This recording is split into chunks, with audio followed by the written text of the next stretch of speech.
이야기 각색 서울의 밤.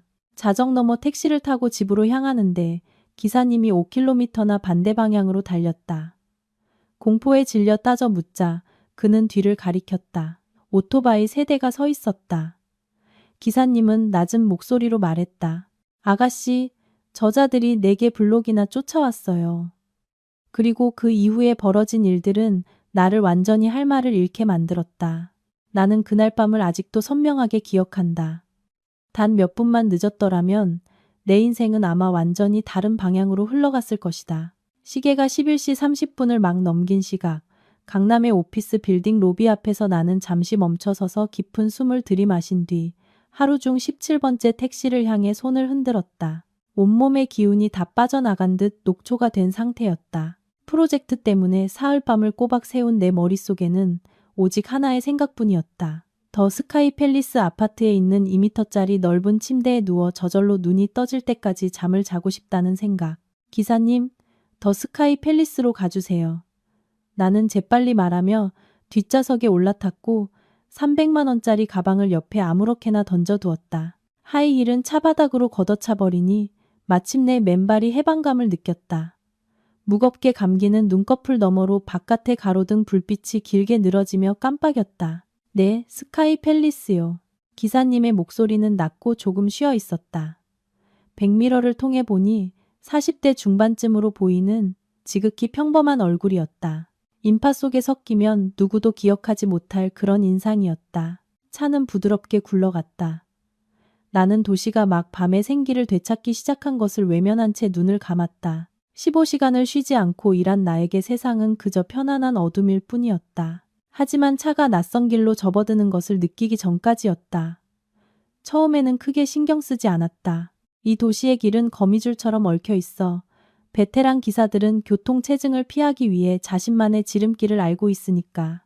그러나 차는 다시 한번 방향을 틀었고 불빛은 점점 드물어졌으며 양옆의 건물들은 눈에 띄게 낮고 낡아 보였다. 불현듯 불안감이 솟아올랐다. 나는 휴대폰을 켜 지도를 확인했다. 화면 위에 작은 파란 점이 더 스카이 팰리스에서 점점 멀어지고 있었다. 기사님, 길이 이상한데요. 반대 방향으로 가는 것 같아요. 나는 애써 평정을 유지하려 했지만 목소리에는 의심이 역력했다. 괜찮아요. 지름길입니다. 그는 짧게 대답했다. 여전히 앞을 보며 핸들을 더 꽉 쥐었다. 지도에서는 집에서 점점 멀어지고 있는데요. 나는 목소리를 높이며 휴대폰을 들어 보였다. 보세요. 계속 멀어지고 있잖아요. 대답이 없었다. 대신 차는 갑자기 속도를 높였고 내 심장은 거세게 뛰기 시작했다. 심야, 한적한 길, 낯선 택시 같은 단어들이 머릿속을 어지럽혔다. 나는 32살, 대기업 마케팅 총괄 이사로 비즈니스 세계의 온갖 풍파를 겪었지만 그 순간만큼은 본능적인 공포가 온몸을 휩쌌다. 차 세워요. 내릴게요. 나는 언성을 높였다. 손가락은 이미 긴급 통화 버튼을 누를 준비가 되어 있었다. 바로 그때 차가 갑자기 좁은 골목으로 급히 꺾어 들어가더니 타이어가 끼익 소리를 내며 급정거했다. 나는 비명을 질렀고 휴대폰을 놓칠 뻔했다. 지금 뭐 하시는 거예요? 내 목소리는 거의 절규에 가까웠다. 기사님이 고개를 돌렸다. 희미한 노란 불빛 아래. 그의 얼굴은 아까의 무심함과 달리 딱딱하게 굳어 있었다. 그는 나를 보지 않고 손으로 뒤를 가리켰다. 저길 보세요. 나는 고개를 돌렸다. 우리 차에서 약 50m 떨어진 곳에 오토바이 3대가 조용히 서 있었다. 불은 꺼져 있었고 안장에 걸터 앉은 사람들의 검은 실루엣만 희미하게 보였다. 마치 밤의 사냥감을 노리는 짐승들처럼. 온몸에 소름이 돋았다. 저자들이 4개 블록이나 아가씨를 쫓아왔어요. 기사님의 목소리는 낮고 다급했다. 아가씨가 빌딩에서 나올 때부터요. 나는 너무 놀라 의자 등받이를 꽉 붙잡았다. 이제야 아까부터 뒤에서 희미하게 들리던 오토바이 소리가 기억났다. 그때는 너무 피곤해서 신경 쓸 겨를이 없었다. 왜요? 왜 저를 따라온 거죠? 목이 바싹 말랐다. 그는 백미러로 나를 힐끗 보며 말했다. 아가씨 꼴을 좀 봐요. 그런 옷차림에 그런 가방에 한밤중에 혼자 택시를 잡고 서 있으니 나 돈 많으니 털어가시오 하는 광고판 같지 않아요? 나는 고개를 숙여 비싼 오피스룩과 손목에서 반짝이는 시계를 보았다. 난생 처음으로 내 모습이 부끄러웠다. 그럼 이제 어떻게 해야 하죠? 나는 스스로를 진정시키려 애썼다. 당황해봤자 소용없으니까. 그는 몸을 숙여 좌석 밑에서 짧은 쇠 파이프를 꺼냈다. 택시 운전 20년 넘게 했어요. 이런 일 처음 아닙니다. 잠시 후에 내가 셋을 세면 왼쪽 골목으로 뛰세요. 거기에 24시간 편의점이 있어요. 기사님은요? 나는 그를 보며 가슴이 철렁했다. 그는 옅은 미소를 지었다. 나한테는 이 차가 전부예요.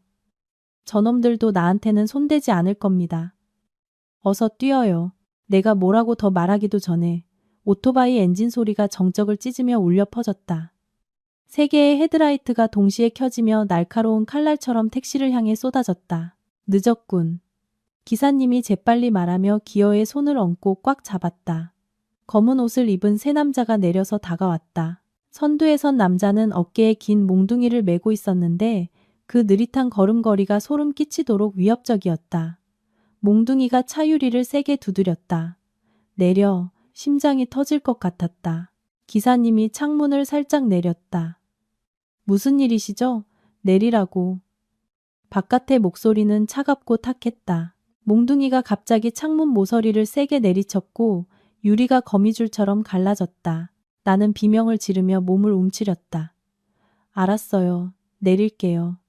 기사님이 손을 들어 문을 열었다. 그의 발이 땅에 닿는 순간 그는 갑자기 몸을 차 안으로 다시 집어넣고 문을 잠근 뒤 엑셀을 끝까지 밟았다. 택시는 상처 입은 짐승처럼 튀어나갔다. 앞을 막고 있던 오토바이 한 대와 부딪히며 날카로운 금속 마찰음이 울려 퍼졌다. 나는 몸을 숙였다. 뒤쪽 유리가 산산조각 나며 파편이 머리카락과 어깨에 쏟아졌다. 쫓아와요. 나는 공포에 질려 소리쳤다. 백미러를 통해 남은 오토바이 두 대가 바짝 따라붙는 것이 보였다. 엔진 굉음이 등 뒤에서 울렸고 한 남자가 팔을 휘두르자 가로등 불빛 아래 금속빛이 번쩍였다. 칼이었다. 칼날이 내가 앉은 쪽 차문을 세게 긁으며 소름 끼치는 흰 자국을 남겼다. 나는 비명을 지르며 반대편으로 몸을 피했다. 차가 심하게 흔들리며 벽에 부딪혀 불꽃이 튀었다. 기사님은 이를 악물고 계속해서 핸들을 꺾었다. 좁은 골목은 마치 차와 그 안에서 생존을 위해 발버둥치는 두 사람을 삼켜버릴 듯 했다.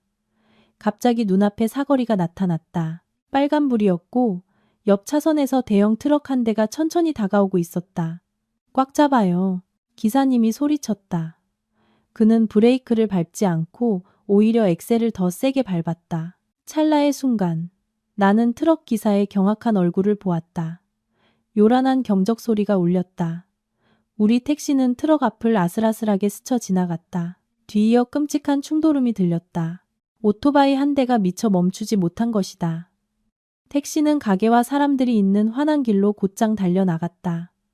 뒤따르던 엔진 소리는 점차 멀어졌다. 차는 한 편의점 앞에 멈춰섰다. 나는 떨리는 손으로 문을 열었다. 다리가 후들거려 제대로 설 수 없었다. 편의점의 환한 불빛에 눈물이 터져 나올 뻔했다. 들어가요. 기사님이 지친 목소리로 말했다. 이제 안전해요. 나는 그를 돌아보았다. 차 유리는 박살났고 차체는 온통 긁혔지만 그는 여전히 그 자리에 조용히 앉아 있었다. 마치 낯선 사람을 위해 목숨을 건 적 없다는 듯이 감사합니다. 나는 목이 메어 말했다. 그는 그저 손을 저었다. 어서 들어가요. 가족한테 전화해서 데리러 오라고 하고 다시는 혼자 다니지 말아요. 자동문이 내 등 뒤로 닫혔다. 유리 너머로 그 택시가 조용히 시동을 걸고 어둠 속으로 사라지는 것이 보였다. 나는 그것이 훨씬 더 끔찍한 진실의 시작에 불과했다는 것을 전혀 알지 못했다. 게임은 이제 시작이야. 라는 메시지는 차가운 바늘이 되어 내 목덜미를 찔렀다. 나는 불 꺼진 사무실 한가운데 꼼짝 않고 앉아 있었다. 오직 모니터 불빛만이 떨리는 내 두 손을 비추고 있었다. 바깥의 아파트는 비현실적일 만큼 고요했다. 정원의 나무가 바람에 살며시 흔들리고 멀리 몇몇 창문에서는 수면등 불빛이 새어나왔다. 그 고요함이 나를 더 소름 끼치게 했다. 누군가의 눈이 나를 지켜보고 있다는 것을 알았기 때문이다. 당장이라도 방으로 들어가 지훈 씨를 깨우고 싶었지만 그의 말이 나를 껴안으며 더 이상 혼자 행동하지 마. 제발. 이라고 말하던 그의 눈빛이 떠올랐다. 나는 그가 폭발할까봐, 극단적인 선택을 할까봐 두려웠다. 나 때문에 또 한 명의 남자가 선을 넘는 것을 원치 않았다. 나는 의자에 앉아 넘어지지 않으려 등받이에 등을 기댔다. 그때 내 손이 무심코 맨 아래 서랍에 닿았다. 오랫동안 열지 않았던 서랍. 결코 쓸 일이 없지만 버리지도 못하는 것들을 넣어두는 곳이었다. 서랍을 열자 안에는 인쇄된 종이 뭉치와 낡은 펜 몇 자루, 그리고 검은색 표지의 수첩이 있었다. 그 수첩은 내가 관리자가 된 날부터 생긴 습관이었다. 나는 기억력을 온전히 믿지 않았고 다른 사람도 온전히 믿지 않았다. 중요한 것은 손으로 직접 적었다. 오늘 밤에도 나는 적었다. 시간, 전화번호, 일어난 모든 일, 마주친 얼굴들, 이상했던 점들을 썼다. 그리고 기름진 목소리로 안부를 묻는 척하며 내 자존심을 짓밟았던 조태식이라는 이름도 적었다. 다 쓰고 나니 목이 타는 듯 말랐다. 나는 물을 마시러 부엌으로 갔다. 수도꼭지를 틀자마자 침실 문이 삐걱거리는 소리가 들렸다. 나는 깜짝 놀라 돌아봤다. 지훈 씨가 서 있었다. 머리는 조금 헝클어졌고 눈은 아직 잠이 덜 깼지만 눈빛은 완전히 깨어 있었다. 또 깨어 있었어? 그가 잠이 부족해 잠긴 목소리로 물었다. 나는 아무것도 아니라고 말하려 했지만 그를 보자 마음이 약해지고 코끝이 찡해졌다. 나는 그에게 휴대폰을 건넸다. 방금 문자 메시지 받았어요. 지훈 씨는 문자를 읽고 잠시 숨을 멈췄다. 그는 휴대폰을 쥔 손이 하얗게 질릴 정도로 꽉 쥐었다. 그가 고개를 들어 나를 보았다. 소리치지도 윽박지르지도 않았다. 그저 나를 또다시 부서뜨릴까 두려운 듯 아주 천천히 물었다. 답장했어? 아니요. 전화는 더 안 왔고? 네, 문자만요. 지훈 씨는 휴대폰을 테이블에 내려놓고 나를 품에 안았다. 그의 포옹은 강했지만 아프지는 않았다. 그의 심장이 거세게 뛰는 소리가 선명하게 들렸다. 설이야, 알아야 해. 이런 종류의 상대는 더 이상 사업 경쟁의 문제가 아니야. 그들은 우리가 두려워하길 바라고 스스로 실수하길 바라는 거야. 나는 그의 가슴에 기댄 채 나지막이 말했다. 알아요. 하지만 그들이 우리 집에 제 집 드나들 듯하는 이 느낌을 견딜 수가 없어요. 지훈 씨는 침묵했다. 그의 침묵은 말보다 더 위험했다. 그의 머릿속에서 수백 가지의 계획이 세워지고 있다는 것을 알기 때문이었다. 잠시 후 그는 나를 놓고 곧장 서재로 들어갔다. 그는 책상 위에 검은 수첩과 내가 방금 쓴 글씨들을 보았다. 그는 왜 내게 그런 습관이 있는지 묻지도 탓하지도 않았다. 그저 아내가 혼자서 자신을 지키는 법을 배우게 만든 자신을 탓하는 듯 깊은 한숨을 내쉬었다. 잘했어. 그가 작게 말했다. 전부 기록해둬. 이제부터 모든 것에 흔적을 남겨야 해. 그는 휴대폰을 들어 박 실장에게 전화했다. 거의 새벽이었지만 상대방은 마치 잠을 잔 적 없는 사람처럼 또렷한 목소리로 바로 전화를 받았다. 지훈 씨는 짧고 명료하게 말했다. 나는 문자 메시지, 도발 가능성, 경호 강화, 맞은편 카메라 확인, 발신 번호 같은 단어들을 어렴풋이 들었다. 전화를 끊고 지훈 씨가 나를 돌아보았다. 박 실장이 이 번호 추적할 거야. 그리고 당신은 이제부터 절대 혼자 집 밖으로 나가면 안 돼. 진심이야. 세 번째는 없어. 나는 반박하고 싶었지만 목이 메었다. 깨진 유리 소리. 얼굴을 향해 직진하던 오토바이 헤드라이트. 차문을 긁던 칼날에 소름 끼치는 소리가 떠올랐다. 나는 고개를 끄덕였지만 내 안의 자존심은 여전히 상처받았다. 지훈 씨는 그런 나를 이해한 듯 내 앞에 앉아 두 손을 잡았다.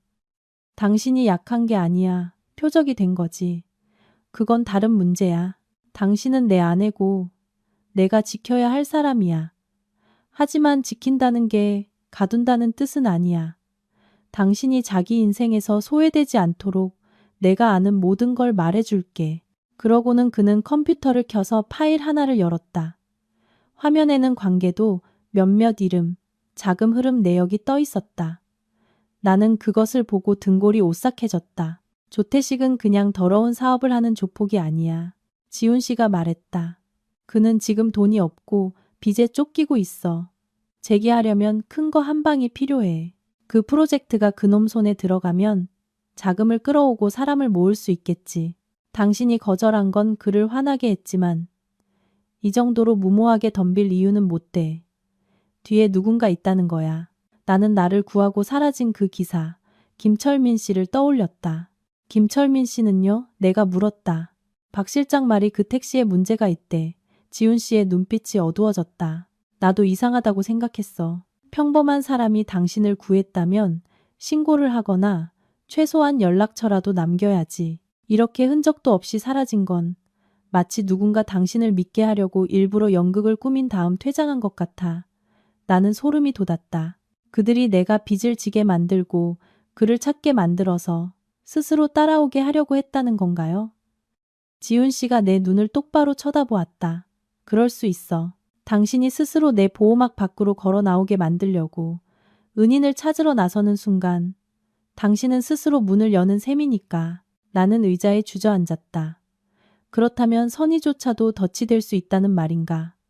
번호판을 기억해서 감사 인사라도 하려 했던 내 자신이 부끄러웠다. 지훈 씨가 몸을 숙여 자신의 이마를 내 이마에 맞대었다. 당신은 틀리지 않았어. 당신은 여전히 감사할 줄 알고 도움을 받고 울 줄 아는 사람이야. 그것만 지킬 수 있다면 그들이 아무리 더럽게 놀아도 당신을 자기들과 같은 사람으로 만들지는 못할 거야. 그 말에 나는 울고 싶으면서도 동시에 똑바로 서고 싶어졌다. 나는 눈물을 닦고 심호흡을 했다. 그럼 이제 우리 어떻게 해야 해요? 첫째, 살아남는다. 그가 말했다.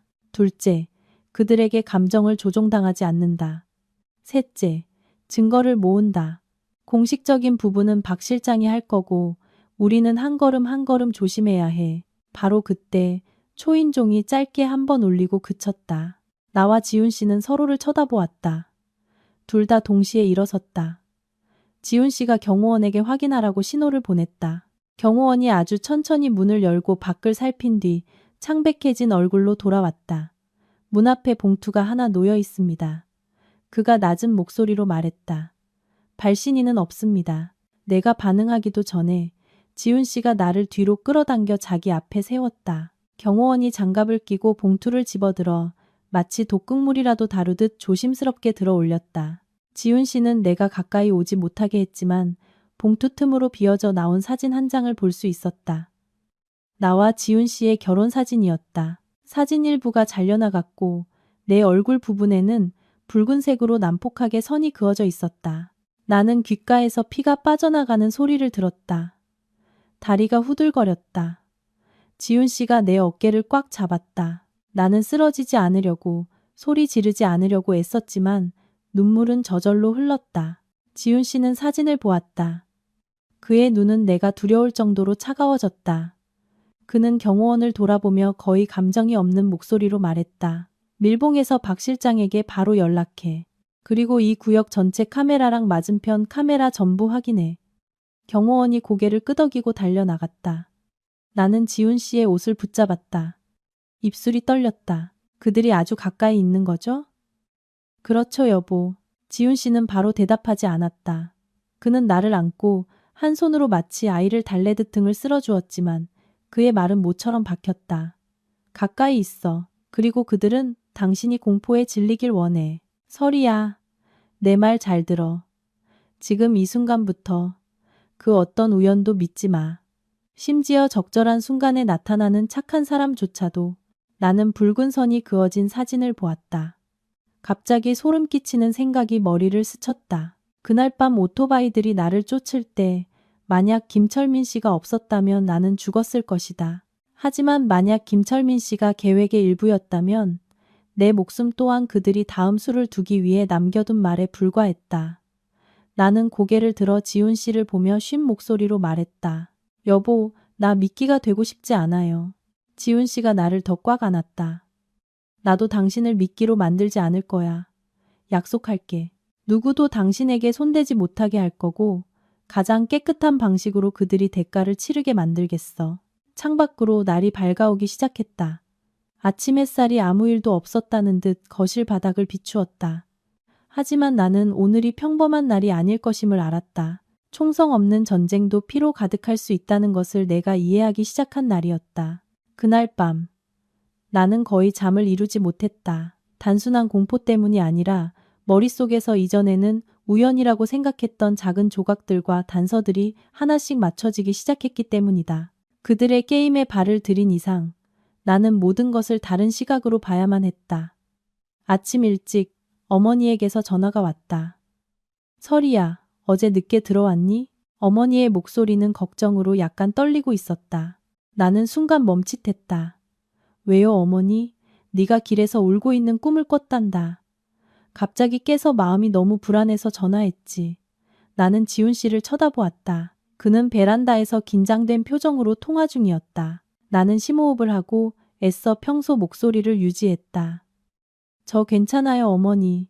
그냥 어머님이 걱정이 많으셔서 그런가 봐요. 어머니는 잠시 침묵하시더니 천천히 말씀하셨다.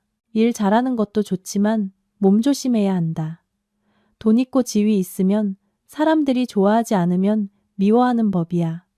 모두가 너 같다고 생각하지 마라. 어머니의 말씀에 가슴이 철렁했다. 아무리 자식이 커도 부모는 항상 먼저 내다본다는 교훈을 깨달았다.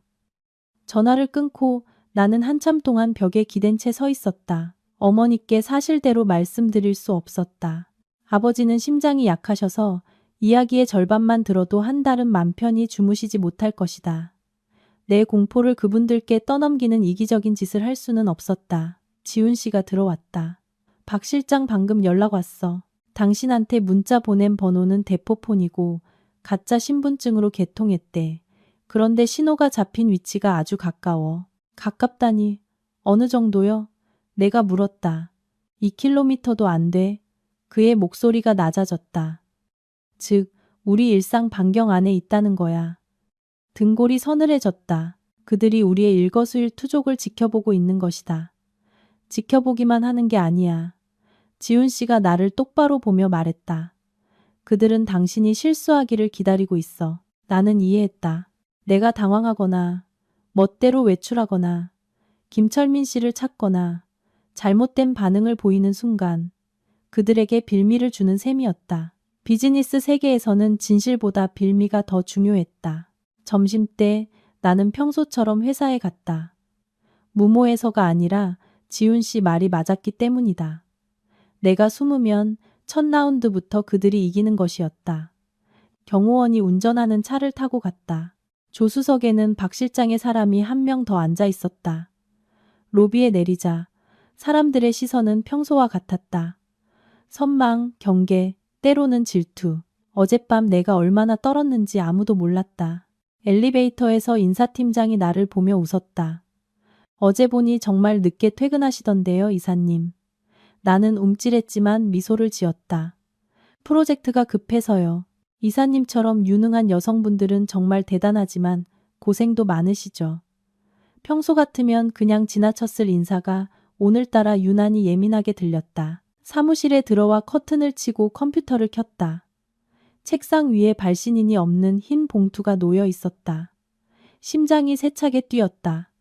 나는 바로 열지 않았다. 지훈 씨에게 전화했다. 책상 위에 봉투가 있어요. 만지지 마. 그가 재빨리 말했다. 경비팀 부르고 박 실장에게 연락해. 10분 후 내 사무실에는 네 사람이 더 있었다. 박 실장이 직접 봉투를 열었다. 안에는 낡은 계약서 사본이 들어 있었다. 3년 전 불법 자금 세탁 조항을 발견하고 내가 서명을 거부했던 바로 그 계약서였다. 종이 귀퉁이에는 붉은 펜으로 이렇게 쓰여 있었다. 기억력 좋네. 나는 의자에 주저앉았다. 손이 차갑게 식었다. 3년 전 나는 그저 중간 관리자급이었다. 거절하고 물러섰고 모든 것이 끝났다고 생각했다. 하지만 거절당한 것을 결코 잊지 않는 사람들이 있다는 것을. 특히 그 거절의 대가가 수천억 원일 때는 더욱 그렇다는 것을 깨달았다. 그들이 기억하고 있다는 걸 상기시켜 주려는 겁니다. 박 실장이 말했다. 그리고 이사님께 공포를 다시 떠올리게 하려는 거죠. 나는 고개를 들었다. 하지만 이 계약서에는 제 서명이 없어요. 그들은 아무것도 할 수 없어요. 박 실장이 고개를 끄덕였다. 맞습니다. 하지만 여론을 조작할 수는 있죠. 이야기의 절반만 흘리면 사람들은 나머지를 알아서 짜깁기 할 겁니다. 나는 주먹을 쥐었다. 비즈니스 세계에서 의심받는 것에는 익숙했다. 하지만 이번에는 그들이 단지 내 평판을 떨어뜨리려는 게 아니었다. 나를 파괴하려 하고 있었다. 그날 오후 낯선 번호로 전화가 걸려왔다. 나는 경호원을 쳐다보았고 그는 고개를 끄덕였다. 나는 스피커폰으로 받았다. 이설희 씨 맞으신가요? 젊고 상냥하게 들리는 여자 목소리였다. 누구시죠? 저는 김미나라고 해요. 김철민 기사님 사촌 동생인데요. 며칠 동안 계속 찾았어요. 그 말에 숨이 맺는 것 같았다. 지훈 씨가 즉시 다가왔다. 그의 눈빛이 굳어졌다. 철민이 오빠가 그날 이후로 연락이 안 돼요. 미나 씨의 목소리가 떨렸다.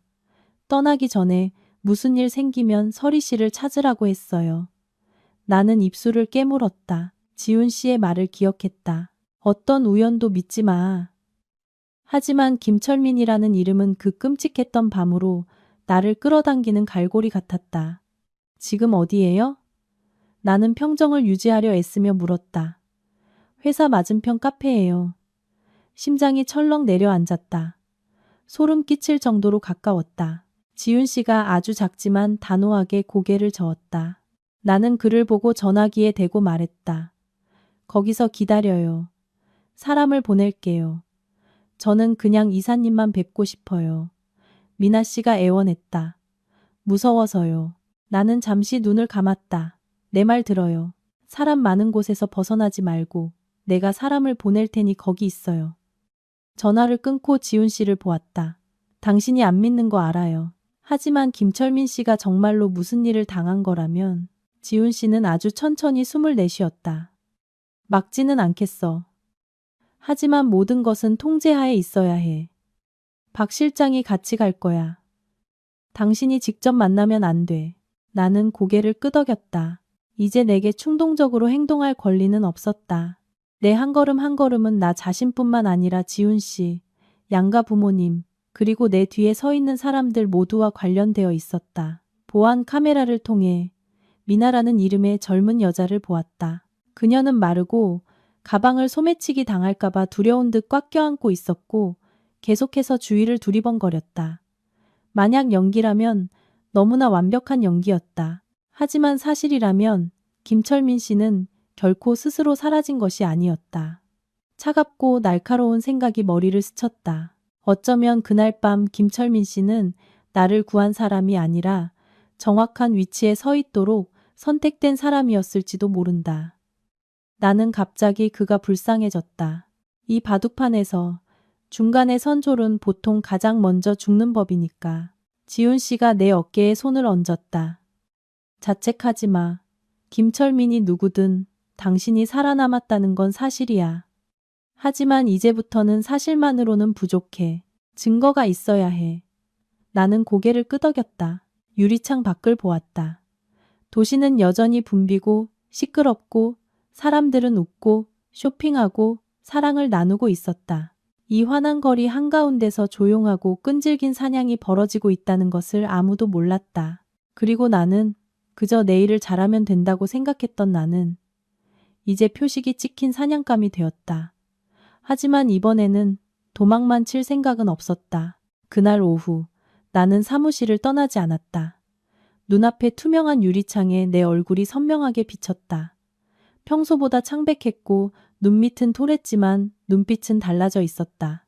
더 이상 순수한 공포가 아닌 공포를 겪고 난 뒤 강제로 얻게 된 냉정한 시선이었다. 박 실장이 미나를 만나러 갔고 나는 맞은편 카페에 설치된 카메라 화면을 통해서만 지켜볼 수 있었다. 미나는 창가 자리에 앉아 이미 식어버린 음료잔을 두 손으로 꼭 쥔 채 마치 좁은 새장에 갇힌 작은 새처럼 계속해서 밖을 쳐다보았다. 박 실장이 나타나자 그녀는 깜짝 놀라 벌떡 일어섰고 의자를 쓰러뜨릴 뻔했다. 김미나 씨? 박 실장이 차분한 목소리로 물었다. 미나는 연신 고개를 끄덕였다. 네, 이설희 이사님 사람이신가요? 박 실장은 적당한 거리를 두고 앉았다. 이사님께서 김철민 씨 일에 대해 걱정하고 계십니다. 하지만 서리 씨를 왜 찾았는지 명확하게 말씀해 주셔야겠습니다. 화면 너머로 미나가 한참 동안 입술을 깨무는 것이 보였다. 그리고는 고개를 숙이며 떨리는 목소리로 말했다. 철민이 오빠가 떠나기 전에 며칠 동안 연락이 안 되면 이설이 이사님을 찾으라고 했어요.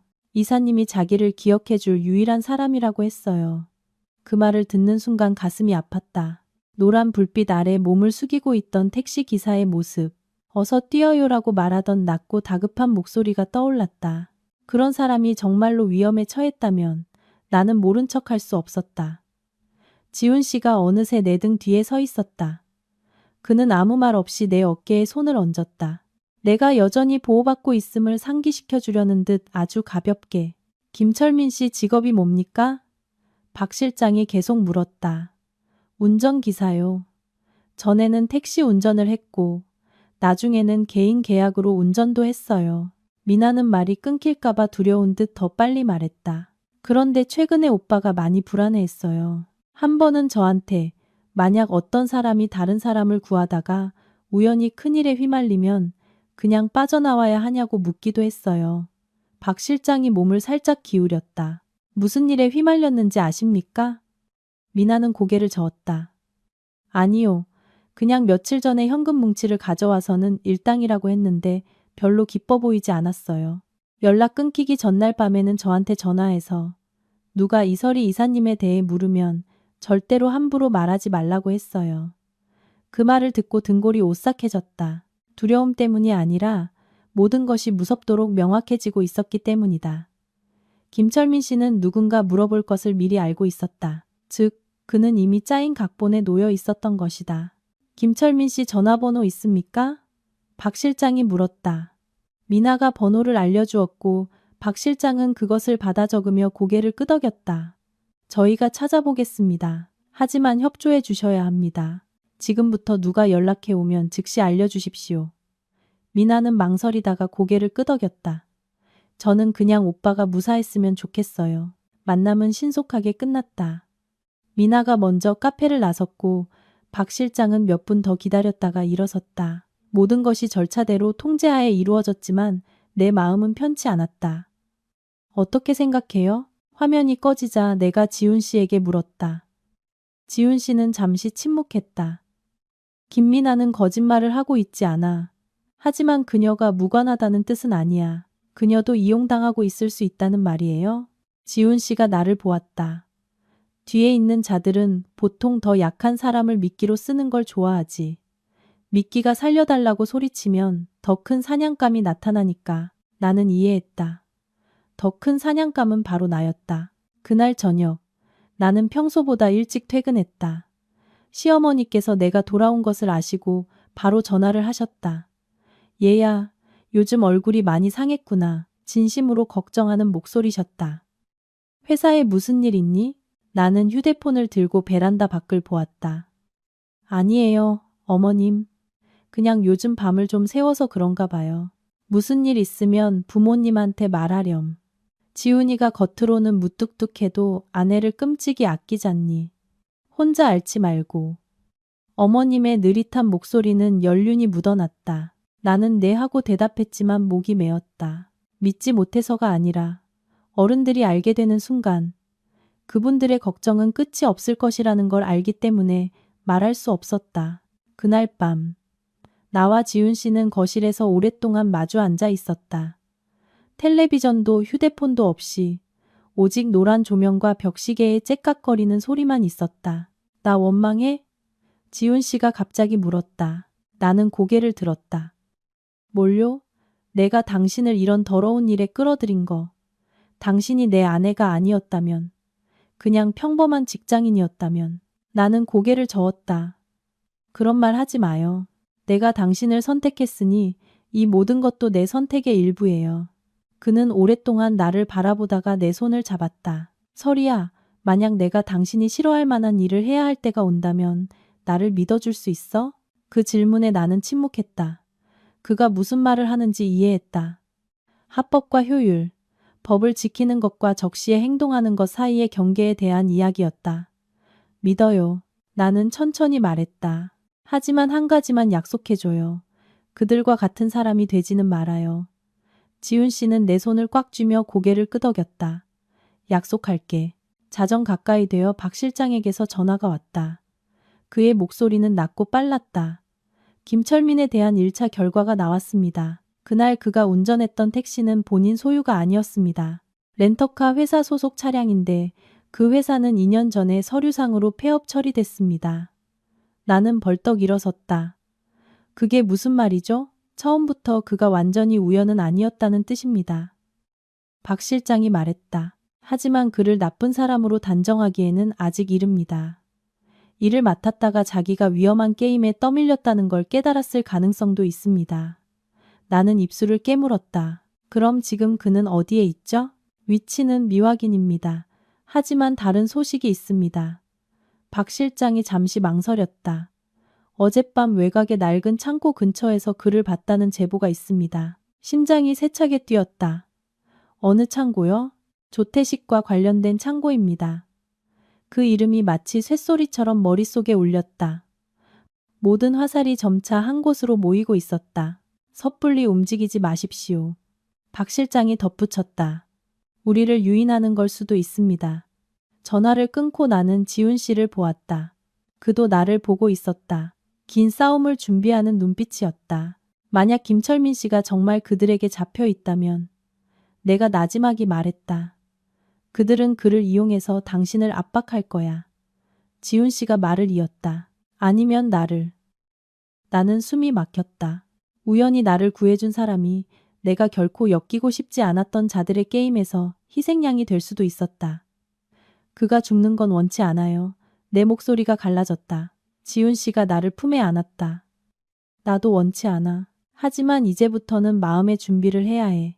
아름답지 않은 진실도 있고 누구도 치르고 싶지 않지만 결국 치러야 하는 대가도 있어.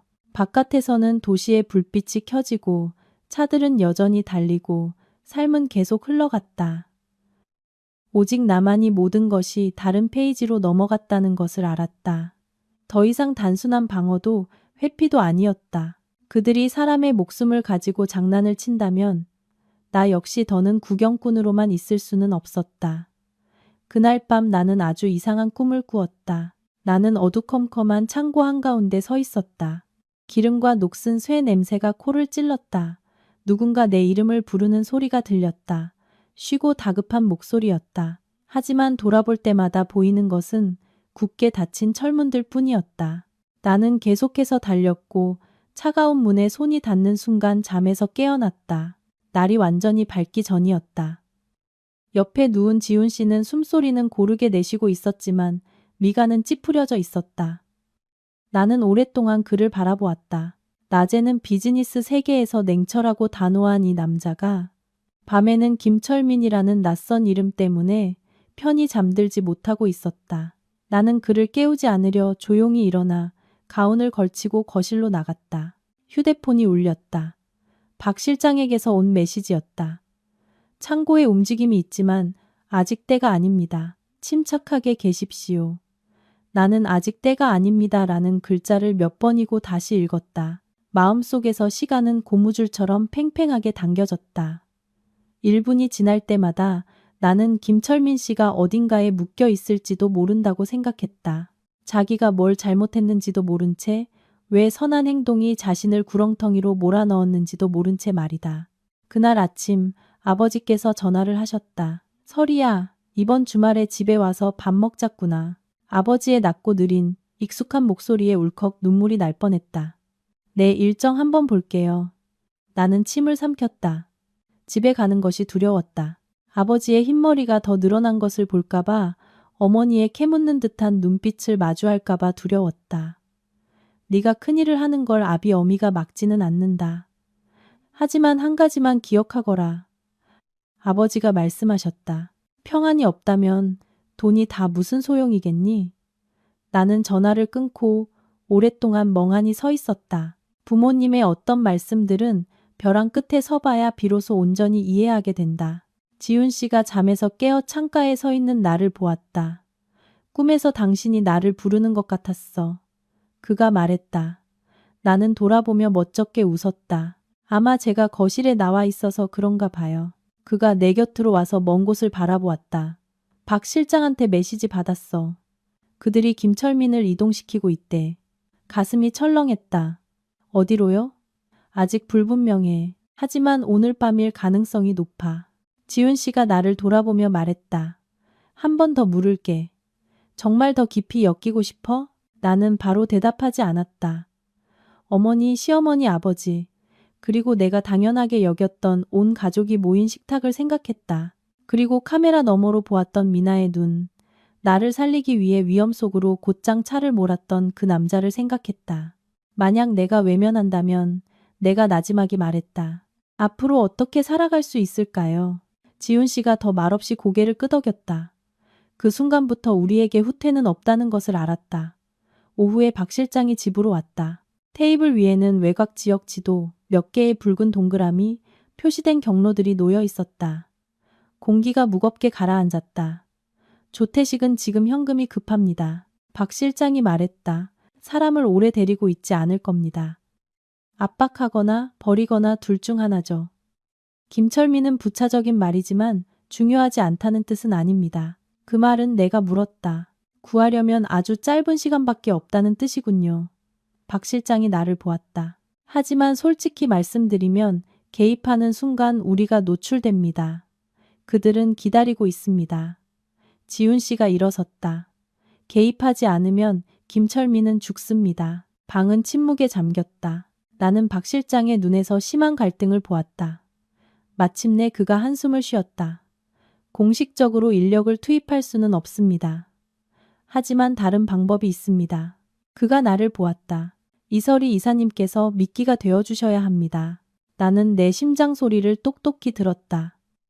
말씀하세요. 조태식은 이사님을 원합니다. 이사님이 통제력을 잃기를 바라죠. 만약 이사님께서 먼저 나타나신다면 그는 자신이 우위에 섰다고 생각할 겁니다.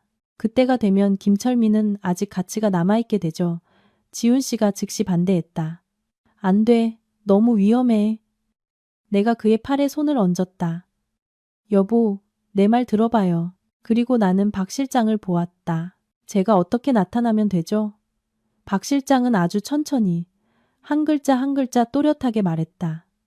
비공식적인 만남입니다. 두려워하는 척하면서도 체면은 지키는 모습을 보여주십시오. 그가 자신감을 가질 만큼 약해 보이지만 함부로 건드리지 못할 만큼은 강하게. 그리고 만약 그가 약속을 지키지 않는다면 그러면요. 내가 물었다. 저희가 이미 준비해 두었습니다. 박 실장은 자세히 말하지 않았다. 나는 적게 알수록 좋다는 것을 이해했다. 그날 밤 나는 미나에게 전화했다. 나를 믿어요? 내가 물었다. 수화기 저편은 잠시 조용하다가 미나가 울음을 터뜨렸다. 이제 믿을 사람이 아무도 없어요. 그럼 내 말 들어요. 김철민 씨와 연락했던 사람에게 문자를 보내요. 내가 조태식을 만나고 싶다고 직접 협상하겠다고요. 이사님. 미나가 말을 잇지 못했다. 그렇게 하시면 너무 위험해요. 우리 모두가 위험해요. 내가 말했다. 하지만 아무도 나서지 않으면 누군가는 죽게 될 거예요. 전화를 끊자 손이 얼음장처럼 차가워졌다. 지훈 씨가 그 손을 꽉 잡았다. 내가 여기 있어. 알아요. 내가 대답했다. 단지 이번에는 당신이 내 앞에 서줄 수 없을 뿐이죠. 약속은 다음 날 밤 강가의 반쯤 개방된 술집으로 정해졌다. 시끄러우면서도 눈과 귀를 가리기 좋고 사람을 위협하기에도 적당히 트여 있는 딱 조태식이 좋아할 만한 장소였다. 가기 전에 시어머니께서 갑자기 전화하셨다. 얘야, 나갈 때 외투 꼭 챙겨 입으렴. 바람이 차더라. 아주 일상적인 말이었지만 나는 어머님께서 내 떨리는 목소리를 들으실까봐 고개를 돌려야 했다. 술집은 불이 환했다. 나는 핸드백 하나와 낮은 구두만 신은 채 혼자 들어갔다. 비싼 옷은 입지 않았다. 도전자처럼 보이고 싶지 않았다. 두려워하는 한 여자처럼 보이고 싶었다. 조태식은 나를 보고 웃으며 앉아 있었다. 자신이 이겼다고 생각하는 자의 미소였다. 올 줄 알았어. 그가 말했다. 나는 등을 꼿꼿이 세우고 앉았다. 원하는 게 뭐죠? 그가 몸을 기울여 가까이 다가왔다. 서명 한 번, 그리고 침묵. 김철민 씨는요? 내가 단도직입적으로 물었다. 그는 웃었다. 눈빛이 번뜩였다. 생각보다 똑똑하군. 좋아. 협조만 해준다면 그는 집으로 돌아갈 거야. 나는 그를 보며 지훈 씨의 말을 떠올렸다. 감정에 휘둘리지 마. 그를 만나게 해주세요. 내가 말했다. 전화 통화라도 좋아요. 조태식은 나를 몇 초간 쳐다보더니 휴대폰을 꺼냈다. 화면이 켜지고 짧은 영상이 재생되었다. 김철민 씨가 벽에 기댄 채 앉아 있었다. 얼굴은 멍들었지만 정신은 있어 보였다. 그가 고개를 들었을 때 나는 피로와 공포가 뒤섞인 그의 눈빛을 똑똑히 보았다. 됐나? 조태식이 물었다. 나는 고개를 끄덕였다. 마음속에서 무언가가 무너지면서 동시에 세워지는 느낌이었다. 내일, 내가 말했다. 생각할 시간이 필요해요. 조태식이 크게 웃었다. 시간이 많지 않을 텐데. 나는 일어섰다. 다리가 약간 후들거렸지만 티내지 않았다.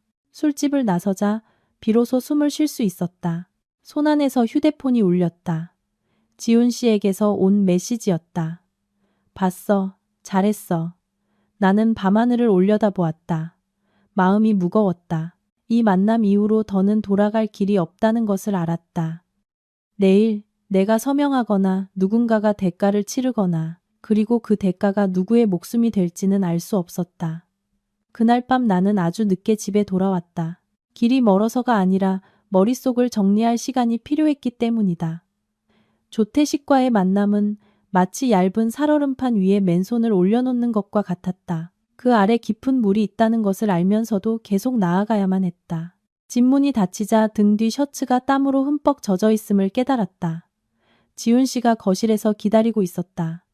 그는 바로 묻지 않았다. 따뜻한 물 한 잔을 내 손에 쥐어주고 나서야 말했다. 처음부터 끝까지 다 말해줘.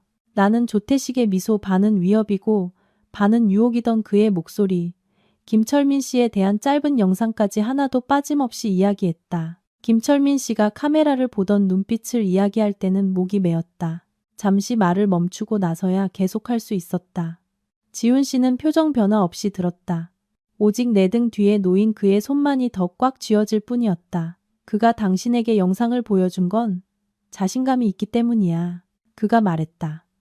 하지만 동시에 당신이 판을 엎을까봐 두렵기 때문이기도 하지. 제일 무서운 건 내일이에요. 내가 말했다. 잘못된 결정을 내릴까봐 무서워요. 지훈 씨가 나를 똑바로 쳐다보았다. 내일은 서명하는 날이 아니야. 시간을 끄는 날이지. 하지만 조태식은 시간이 많지 않다고 했어요. 그게 그가 당신을 초조하게 만드는 방식이야. 지훈 씨가 일어나 창가로 걸어갔다. 박 실장이 준비하고 있지만 한 가지 문제가 남아있어. 알아요. 내가 나지막이 말했다. 그들이 제 모든 움직임을 감시하고 있다는 거. 바로 그때 내 휴대폰이 울렸다. 발신자 없는 메시지였다. 잘 자. 약속 잊지 말고. 나는 지훈 씨에게 휴대폰을 건넸다. 그는 읽고 나서 차갑게 입꼬리를 올렸다. 당신이 잠 못 드는지 시험하는군. 나는 답장하지 않았다. 휴대폰을 끄고 화면을 엎어두었다. 그들에게 끌려다니며 살고 싶지 않아요. 지훈 씨가 돌아와 내 어깨에 손을 얹었다. 그렇다면 내일은 평소처럼 행동해. 회사에 가고 회의하고 필요한 서류에 서명해. 그들이 원하는 것만 빼고. 다음 날 아침 나는 일찍 일어났다. 시어머니께서 이미 죽을 끓여 놓으셨다. 내가 먹는 모습을 보시며 걱정과 안쓰러움이 섞인 눈으로 바라보셨다. 일을 너무 많이 하는구나. 이번 주말에는 집에 와서 밥 한 끼 하자. 네, 나는 평소처럼 대답하려 애썼다. 어머님을 오래 쳐다볼 수 없었다. 내 눈 속의 불안을 알아채실까봐. 회사에 도착하니 분위기는 평소와 같았지만 많은 시선이 나를 더 자세히 뜯어보고 있음을 알았다. 회의에서 나는 새로운 계획을 발표했다. 목소리는 단호했고 어떤 흔들림도 보이지 않았다. 개인 사무실에 들어와서야 깊은 숨을 내쉴 수 있었다. 점심때 박 실장에게서 전화가 왔다. 조태식이 김철민을 다른 장소로 옮겼습니다. 낡은 폐차장 근처입니다. 경계하고 있다는 뜻입니다. 나는 네라고 대답했다. 하지만 동시에 그가 아직 일을 저지를 생각은 없다는 뜻이기도 했다. 박 실장이 잠시 멈췄다. 오늘 밤 새로운 계약서를 받으실 겁니다. 수정된 내용이 있습니다. 어떻게 수정됐죠? 서류상으로는 가벼워졌지만 그 이면은 더 무거워졌습니다. 박 실장의 목소리가 낮아졌다. 거절하셔야 하지만 단호하게 해서는 안 됩니다. 저녁 무렵 예상대로 조태식이 사람을 보내 회사로 직접 계약서를 가져왔다. 나는 펼쳐서 한 장 한 장 넘겨보았다.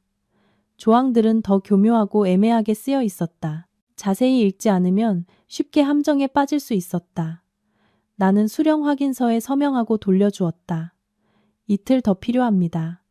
조태식의 부하가 옅게 웃었다. 조 사장님은 기다리는 걸 안 좋아하십니다. 저도 성급하게 서명하는 건 안 좋아합니다. 내가 대답했다. 그대로 전하세요. 그는 나를 몇 초간 쳐다보더니 돌아섰다. 밤에 미나에게서 전화가 왔다. 목소리는 공포에 질려 있었다. 이사님, 그들이 저한테 전화했어요. 이사님이 말을 잘 듣는지 물어봤어요. 뭐라고 했어요? 내가 물었다. 이사님이 시간이 필요하다고 했다고 말했어요. 나는 눈을 감았다. 잘했어요. 이제부터는 모르는 번호는 받지 마요. 전화를 끊자 가슴이 무겁게 내려앉았다. 내 주변의 모든 사람이 이 소용돌이에 휘말리고 있음을 깨달았다. 그날 밤 지훈 씨는 잠들지 않고 새벽까지 서류를 검토했다. 나는 옆에 누워 종이 넘어가는 소리를 들으며 불안에 떨었다. 새벽녘에 지훈 씨가 말했다. 박 실장에게서 새 소식이 왔어. 조태식은 지금 현금이 심각하게 부족해. 거래처에 압박을 받고 있대. 그 말은 내가 벌떡 일어나 앉았다. 그가 나를 필요로 하는 것보다, 내가 그를 필요로 하는 것보다 그가 나를 더 급하게 필요로 한다는 뜻이군요.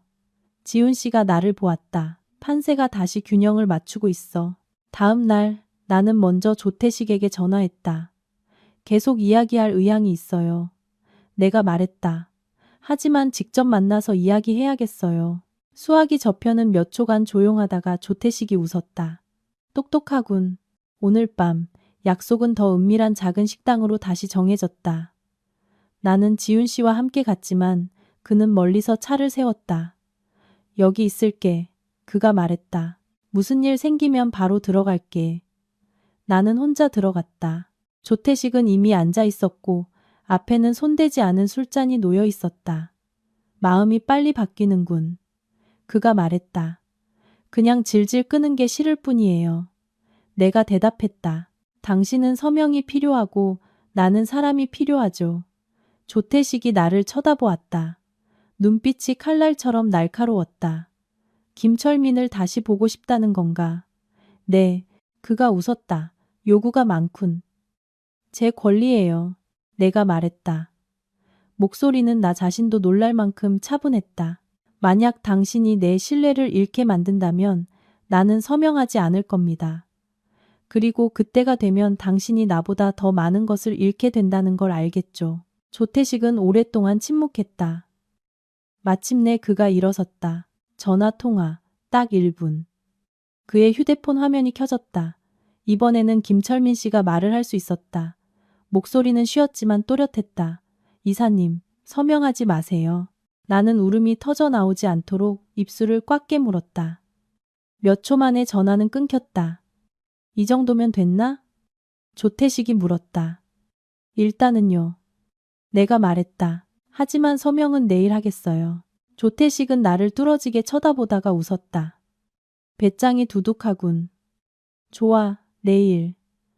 나는 일어나 자리를 떴다. 식당을 나왔을 때 지훈 씨가 걱정스러운 눈으로 밖에서 기다리고 있었다.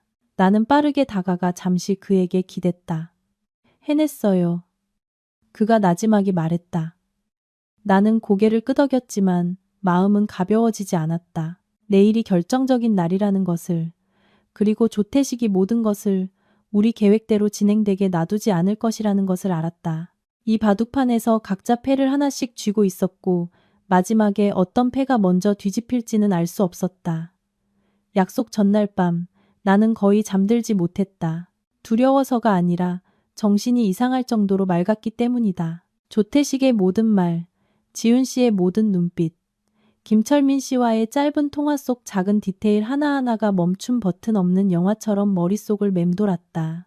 새벽녘 거실에서 시어머니께서 뒤척이는 소리가 들렸다.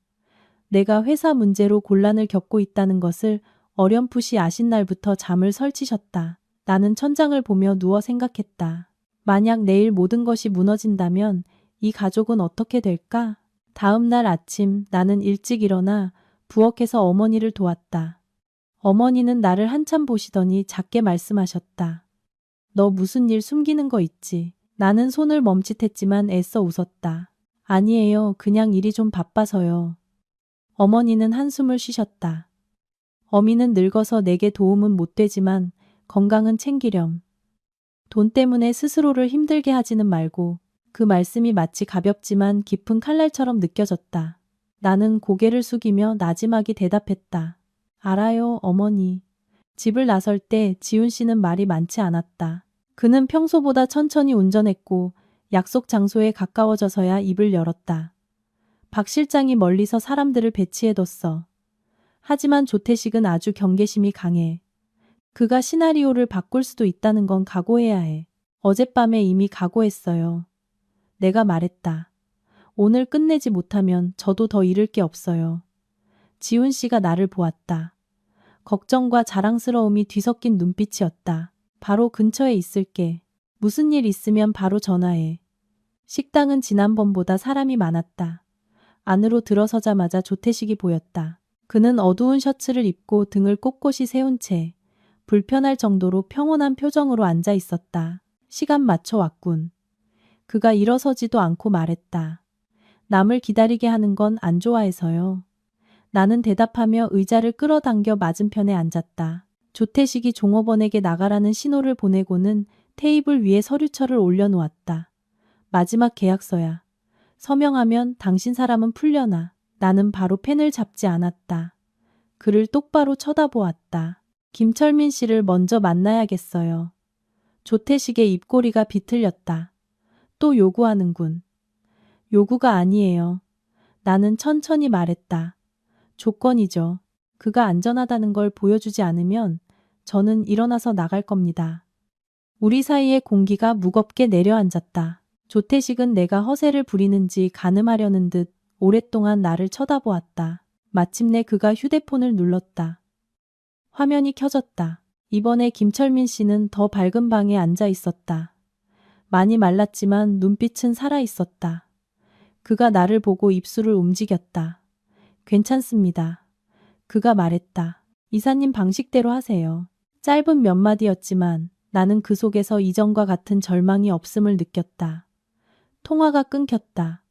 조태식이 휴대폰을 내려놓았다. 됐나?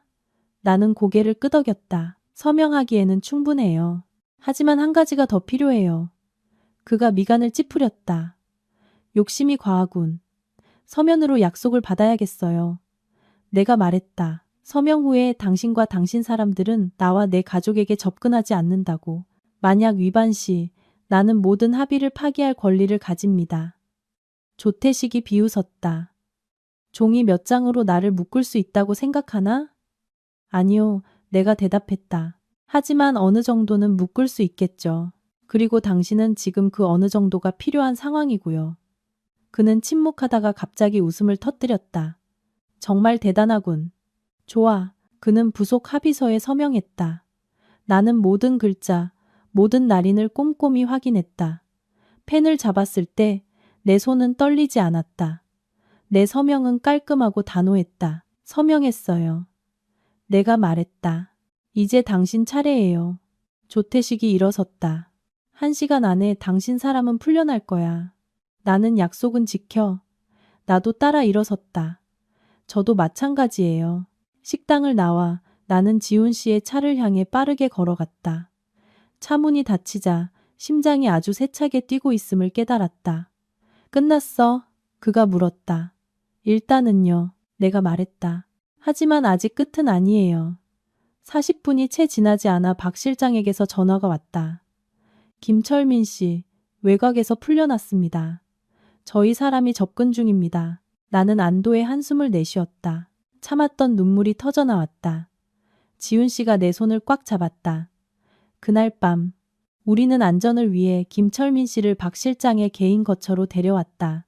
내가 방에 들어서자 김철민 씨가 일어섰다. 그는 오랫동안 나를 보더니 고개를 숙였다. 목숨을 빚졌습니다. 빚 때문에 구한 게 아니에요. 내가 말했다. 단지 제 자신이 비겁해지는 걸 보고 싶지 않았을 뿐이에요. 김철민 씨는 침묵하다가 작게 말했다. 조태식은 멈추지 않을 겁니다. 나는 그를 보았다. 알아요. 그날 밤 모두가 잠든 후 지훈 씨는 거실에서 내 옆에 앉아 있었다. 노란 조명이 그의 지치지만 단호한 얼굴을 비추었다. 후회해? 그가 물었다. 나는 고개를 저었다. 과거로 돌아가도 똑같이 했을 거예요. 하지만 이제 우리가 예전의 삶으로 돌아갈 수 없다는 것도 알아요. 지훈 씨가 고개를 끄덕였다. 조태식은 다른 방법을 찾을 거야. 그는 지는데 익숙하지 않아. 나는 창밖, 여전히 불이 환한 도시를 보았다. 그럼 준비해야죠. 평생을 두려움 속에서 살고 싶지는 않아요. 지훈 씨가 내 어깨에 손을 얹었다. 그렇다면 이제부터는 단순한 계약이 아니라 진짜 대결이야. 나는 그의 어깨에 머리를 기댔다. 마음속에는 더 이상 공포가 없었다. 오직 차갑고 냉정한 기분만이 남았다. 나는 김철민 씨를 구한 것이 작은 판의 승리에 불과하다는 것을 알았다. 조태식은 약간의 자존심에 흠집이 난 것 외에는 아무것도 잃지 않았다. 그리고 그와 같은 자들은 자존심을 건드리면 자신이 권력이라고 믿는 것을 되찾을 때까지 결코 멈추지 않을 것이다. 김철민 씨가 안전한 곳으로 옮겨진 후 박 실장의 집은 너무 많은 생각들로 비좁게 느껴졌다. 누구도 입 밖으로 꺼내지 않았지만 모두가 사람을 풀어준 것이 끝이 아님을 알고 있었다. 조태식에게 그것은 다음 수를 두기 위한 한 걸음 후퇴에 불과했다. 김철민 씨는 박 실장의 개인 의사에게 간단한 검사를 받았다. 팔과 등의 멍은 아직 선명했지만 다행히 골절은 없었다. 의사가 떠난 후 김철민 씨는 의자에 조용히 앉아 있었다. 두 손을 깍지 낀 채 눈은 깊이 패여 있었다. 나는 그와 마주서서 어떻게 말을 꺼내야 할지 몰랐다. 엮이지 말았어야 했습니다. 김철민 씨가 먼저 입을 열었다. 목소리는 쉬어 있었다. 애초에 그 운전 일을 받지 말았어야 했어요. 돈 때문에 받으신 건가요? 내가 물었다. 김철민 씨는 고개를 저었다. 일부 그렇지만 대부분은 그저 작은 일이라고 해서였습니다. 한 사람을 태워서 안전한 곳에 데려다주고 귀찮은 일을 피하게 해주는 거라고. 이사님이 누구인지도 몰랐고 그 뒤에 이런 복잡한 사정이 있는 줄은 더더욱 몰랐습니다. 지훈 씨는 내 옆에 서서 대화에 끼어들지 않았다. 나는 김철민 씨를 보았다. 그렇다면 왜 그 후에 그냥 사라지지 않고 미나 씨를 통해 저에게 연락할 방법을 찾으셨어요? 김철민 씨는 오랫동안 침묵했다. 그때 이사님 눈빛을 봤기 때문입니다. 위협받는 일에 익숙한 사람 같지 않았어요. 제가 사라지면 그들이 계속해서 이사님을 이용할 거라는 걸 알았습니다. 그 말에 목이 메었다. 적절한 순간에 나타난 친절함이 때로는 너무나 큰 대가를 치러야 했다. 박 실장이 들어와 얇은 서류철을 테이블에 올려놓았다. 김철민 씨, 모든 것을 자세히 말해주셔야 합니다. 누가 그 일을 소개해줬습니까? 김철민 씨가 한숨을 내쉬었다. 예전에 같이 운전했던 임이라는 사람입니다. 한 번만 하면 빚을 다 갚을 수 있는 좋은 건수가 있다고 했어요. 임이라는 사람은 지금 어디에 있습니까? 박 실장이 물었다. 모릅니다. 김철민 씨가 대답했다. 그날 밤 이후로 전화기가 꺼져 있습니다. 박 실장이 고개를 끄덕였다. 임이라는 이름은 그저 작은 연결고리에 불과하다는 것을 나는 이해했다. 배우는 여전히 조태식이었다. 그날 밤 나와 지훈 씨는 집으로 돌아왔다. 차 안의 공기는 평소와 달리 조용했다.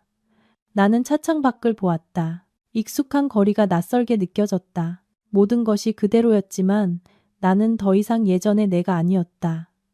피곤해? 지훈 씨가 물었다. 정신적으로는요. 내가 대답했다. 하지만 머리는 아주 맑아요. 그가 옅게 웃었다. 나도 그래.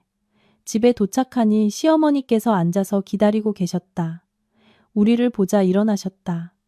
저녁은 먹었니? 네. 나는 대답했다. 사실 아무것도 넘길 수 없었지만 어머님은 나를 자세히 보시더니 말씀하셨다. 정말 말랐구나. 무슨 일이 너를 이렇게 힘들게 하니? 나는 고개를 숙였다. 죄송해요. 어머님은 한숨을 쉬시며 내 손을 잡으셨다. 내 사과를 듣고 싶은 게 아니야. 그냥 네가 평안했으면 좋겠어. 돈이나 명예도 어느 순간이 되면 다 내려놓을 수 있는 거란다. 나는 그 말을 들으며 눈물이 핑 돌았다. 어머님께서 진실을 아시면 10배는 더 걱정하실 거라는 걸 알았다. 그날 밤 막 잠이 들려 할 때 휴대폰이 울렸다. 낯선 번호로 온 문자였다. 단 한 줄. 내가 이긴 것 같아? 나는 지훈 씨에게 휴대폰을 건넸다. 그가 읽고는 얼굴이 차갑게 굳었다. 승복하지 않는군. 그가 승복하길 바라지도 않아요. 내가 말했다. 그저 멈추길 바랄 뿐이에요. 지훈 씨는 고개를 저었다. 조태식 같은 사람에게 멈춘다는 건 패배를 의미해. 그는 받아들이지 않을 거야. 다음 날 아침 회사에 문제가 생겼다. 업계 내부 커뮤니티에 익명의 글이 올라왔다. 과거에 내가 불미스러운 계약에 연루되었다는 것을 암시하는 내용이었다. 구체적인 증거는 없었지만 파장을 일으키기에는 충분했다. 인사팀장이 나를 방으로 불렀다. 이사님, 이 일 알고 계시죠? 네, 내가 대답했다. 경영진에서 묻고 있습니다. 저는 이사님을 믿지만 여론은 진실이 필요 없어요. 그들은 이야기할 거리가 필요할 뿐이죠. 인사팀장의 목소리가 낮아졌다. 마음의 준비를 하시는 게 좋을 겁니다.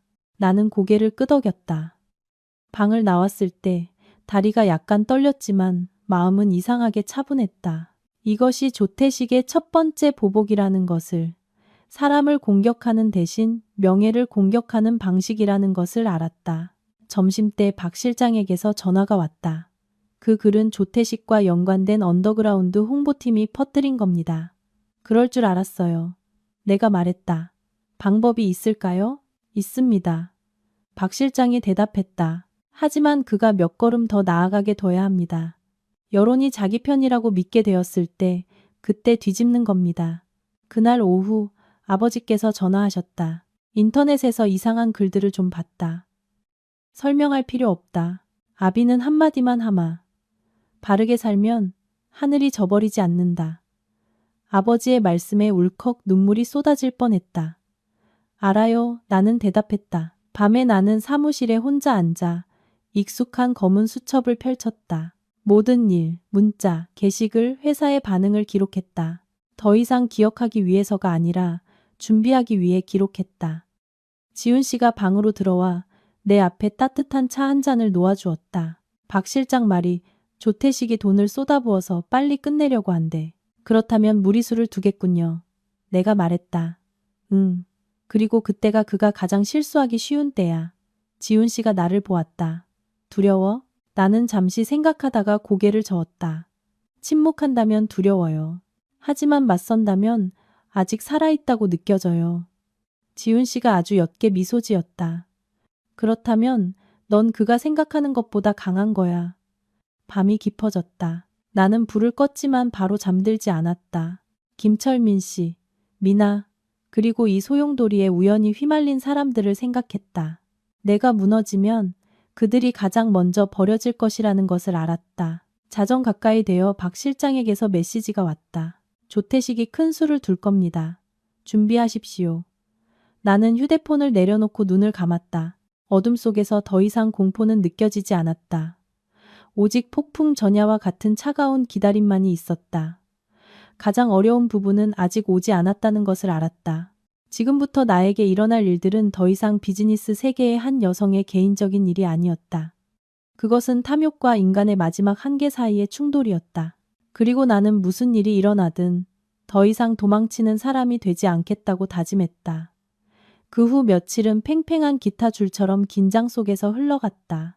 나는 여전히 출근하고 회의하고 필요한 서류에 서명했지만 마음속에는 항상 은밀한 경계심이 자리 잡고 있었다. 조태식이 내 명예에 흠집을 냈다면 다음 수는 결코 가볍지 않을 것이라는 걸 알았다. 그날 아침 회사 로비에 들어서자 분위기가 확연히 다른 것을 느꼈다. 익숙한 시선들이 평소보다 오래 나에게 머물렀고 몇몇은 내가 눈을 마주치자 슬쩍 고개를 돌렸다. 나는 그들을 탓하지 않았다. 이 환경에서는 사람보다 정보를 더 신뢰하는 법이니까. 인사팀장이 나를 방으로 끌어당겨 문을 닫았다. 경영진 회의가 막 끝났습니다. 영향을 피하기 위해 이사님께 당분간 대형 프로젝트에서 물러나 달라고 요청했습니다. 나는 즉시 알아차렸다. 사실상의 정직 처분이었다. 그녀가 슬픈 목소리로 고개를 끄덕였다.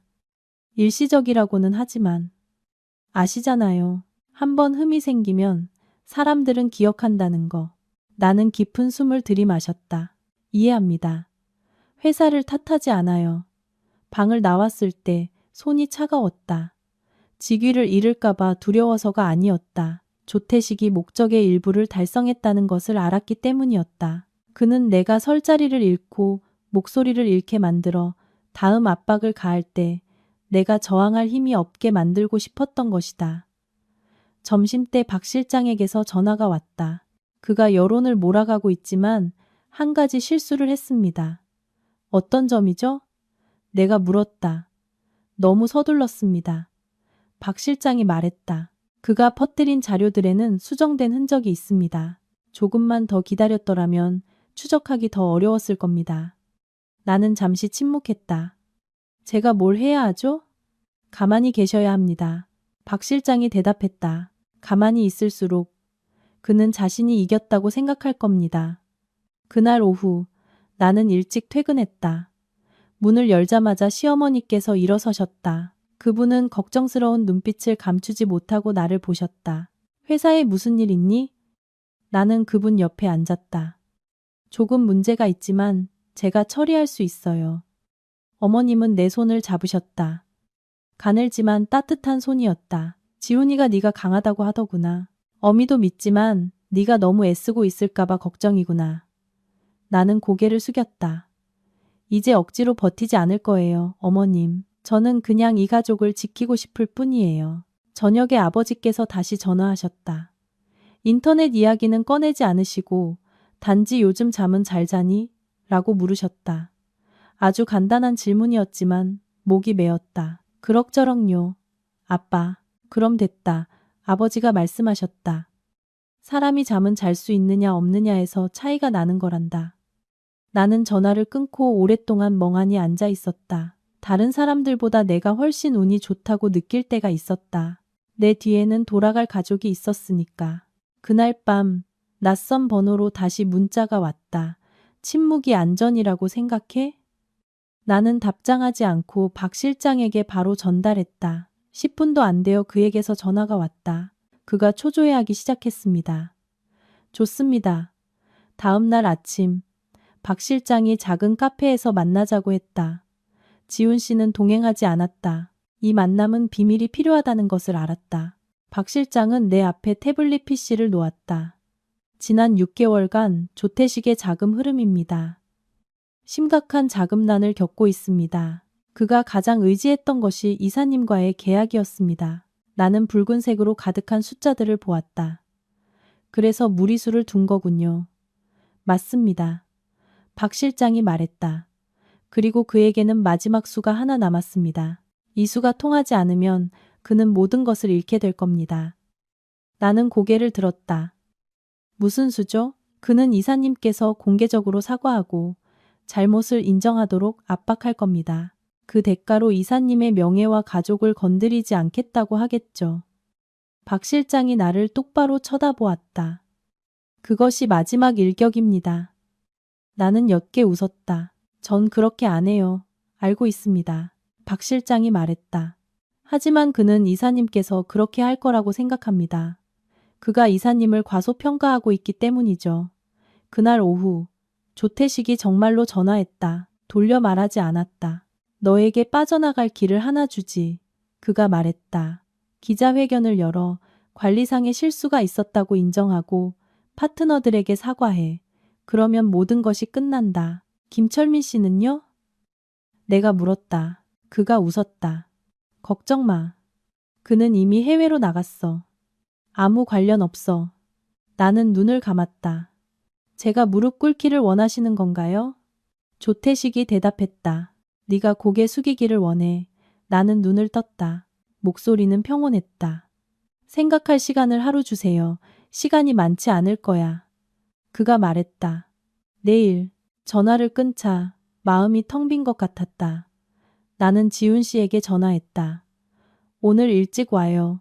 그날 밤 나는 지훈 씨에게 모든 것을 이야기했다. 그는 오랫동안 침묵하다가 물었다. 어떻게 결정했어? 나는 그를 보았다. 내가 하지 않은 일에 대해 사과하지 않을 거예요. 그가 내 손을 잡았다. 그렇다면 내일 우리는 폭풍을 맞이하게 될 거야. 그날 밤 나는 잠들지 않았다. 검은 수첩을 펴고 큰 글씨로 한 줄을 더 썼다. 내일 내가 부러지거나 그가 부러지거나. 다음 날 아침 막 집을 나서려는데 박 실장에게서 전화가 왔다.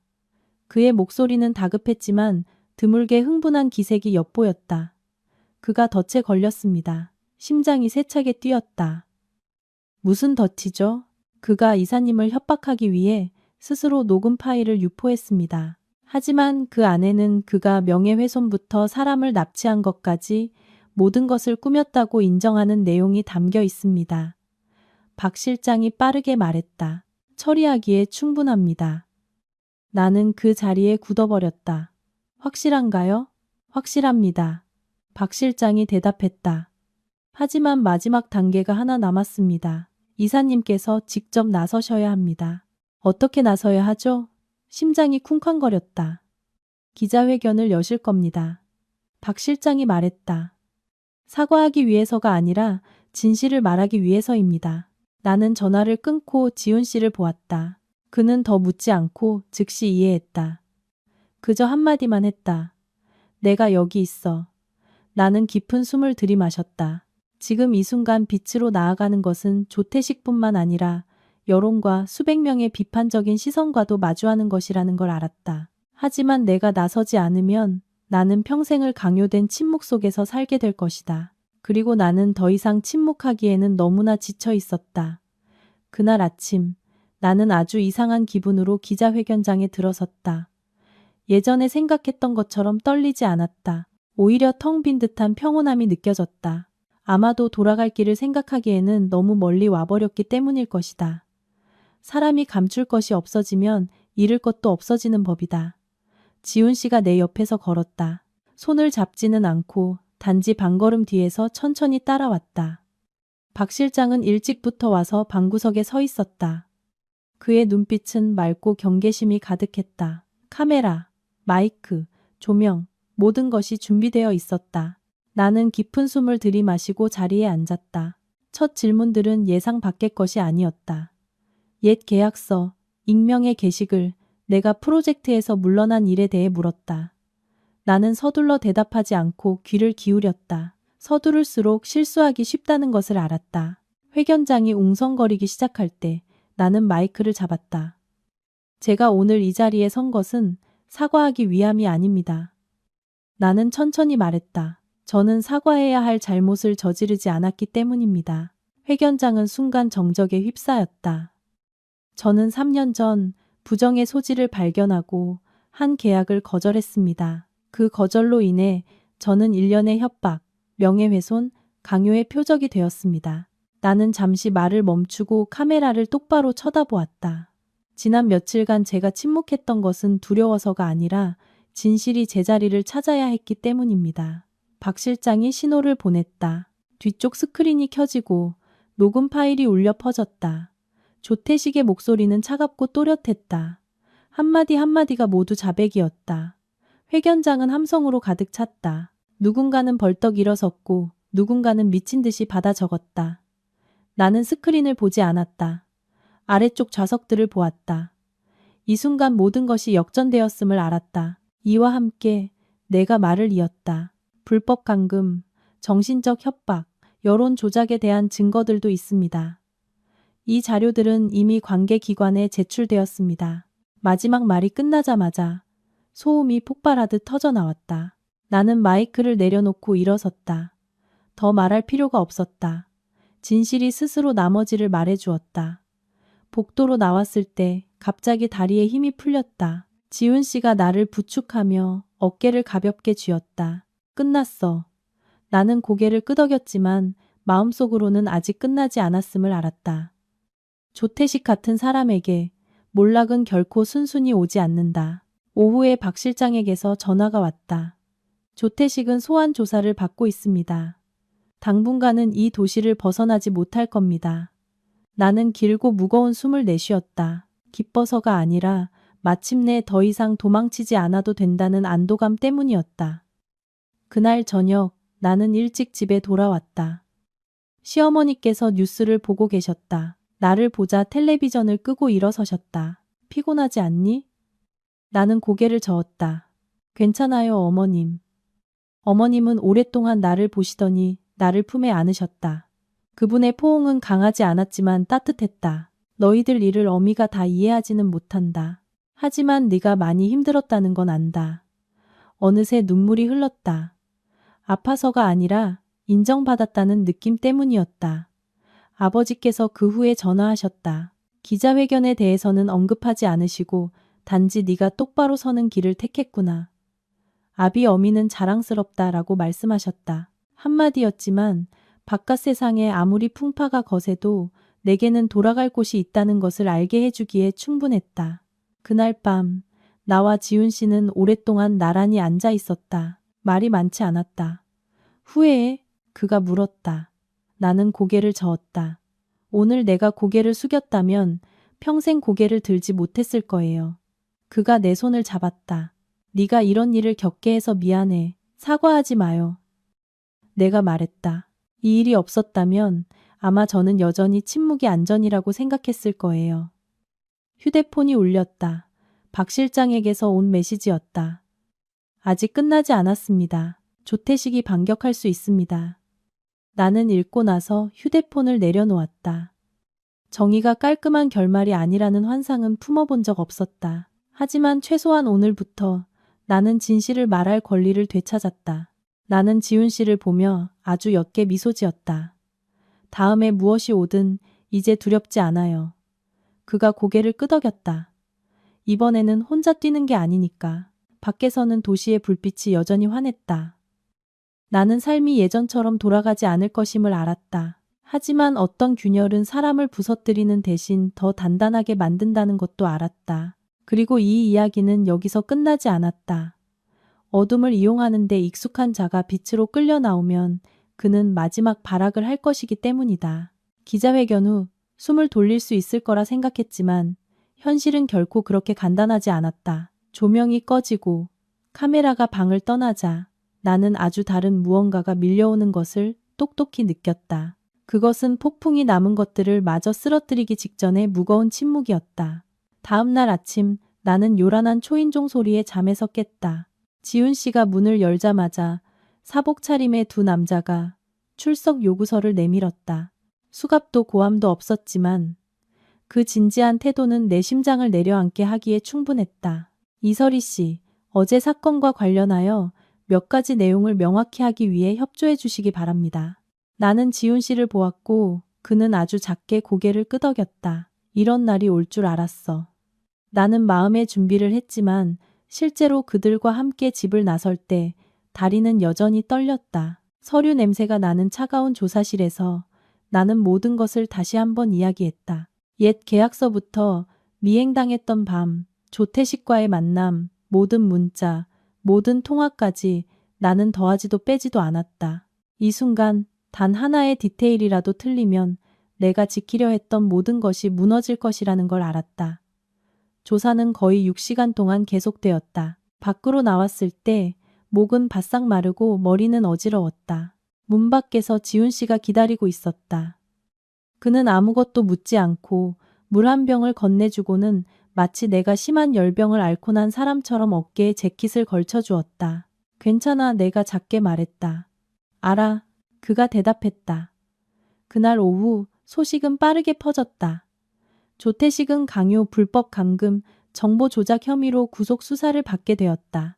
인터넷에서는 나를 비방하던 글들이 사라지거나 애매한 사과문으로 대체되기 시작했다. 하지만 내 등골을 가장 오싹하게 만든 것은 배우는 따로 있는가? 라는 모호한 제목의 새로운 익명 게시글이었다. 그것이 마지막 발악이라는 것을 알았다. 저녁에 박 실장이 집에 찾아왔다. 그의 얼굴은 피곤했지만 눈빛은 여전히 날카로웠다. 조태식이 아직 전부 자백하지 않고 시간을 끌고 있습니다. 시간을 끌어서 뭘 하려는 거죠? 내가 물었다. 사람을 기다리는 겁니다. 박 실장이 천천히 말했다. 그는 이 일을 혼자 하지 않았습니다. 그 말에 방아는 침묵에 잠겼다. 나도 그 가능성을 생각했지만 박 실장의 입을 통해 듣자 여전히 섬뜩했다. 혹시 과거 그 계약서 뒤에 있던 사람인가요? 내가 물었다. 박 실장이 고개를 끄덕였다. 가능성이 매우 높습니다. 그리고 그 사람은 쉽게 모습을 드러내지 않을 겁니다. 그날 밤 나는 잠들지 못했다. 천장을 보며 내가 아직 알지 못하는 것들을 생각했다. 만약 조태식이 졸에 불과하다면 이 바둑판은 내가 생각했던 것보다 훨씬 컸다. 나는 지훈 씨가 왜 예전에 내가 싫어할 만한 일을 해야 할 때도 나를 믿어줄 수 있냐고 물었는지 문득 이해했다. 어떤 싸움은 처음부터 빚만으로는 이길 수 없었다. 다음 날 아침 어머니께서 전화하셨다. 설이야, 괜찮니? 어머니의 목소리는 떨리고 있었다. 분명 소문을 들으신 것이다. 괜찮아요, 엄마. 나는 애써 평정을 유지했다. 저는 옳은 일을 하고 있어요. 어머니는 잠시 침묵하시더니 말씀하셨다. 내 일을 어미가 다 이해하지는 못하지만 널 믿는다. 단지 내 마음이 돌처럼 굳어지지는 않게 하렴. 그 말씀이 하루 종일 나를 따라다녔다. 점심때 박 실장이 메모 한 장을 보냈다.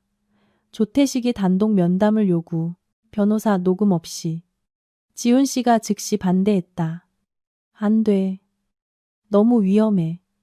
가지는 않을 거예요. 내가 말했다. 하지만 무슨 말을 하려는지는 알고 싶어요. 박 실장이 고개를 끄덕였다. 제가 듣겠습니다.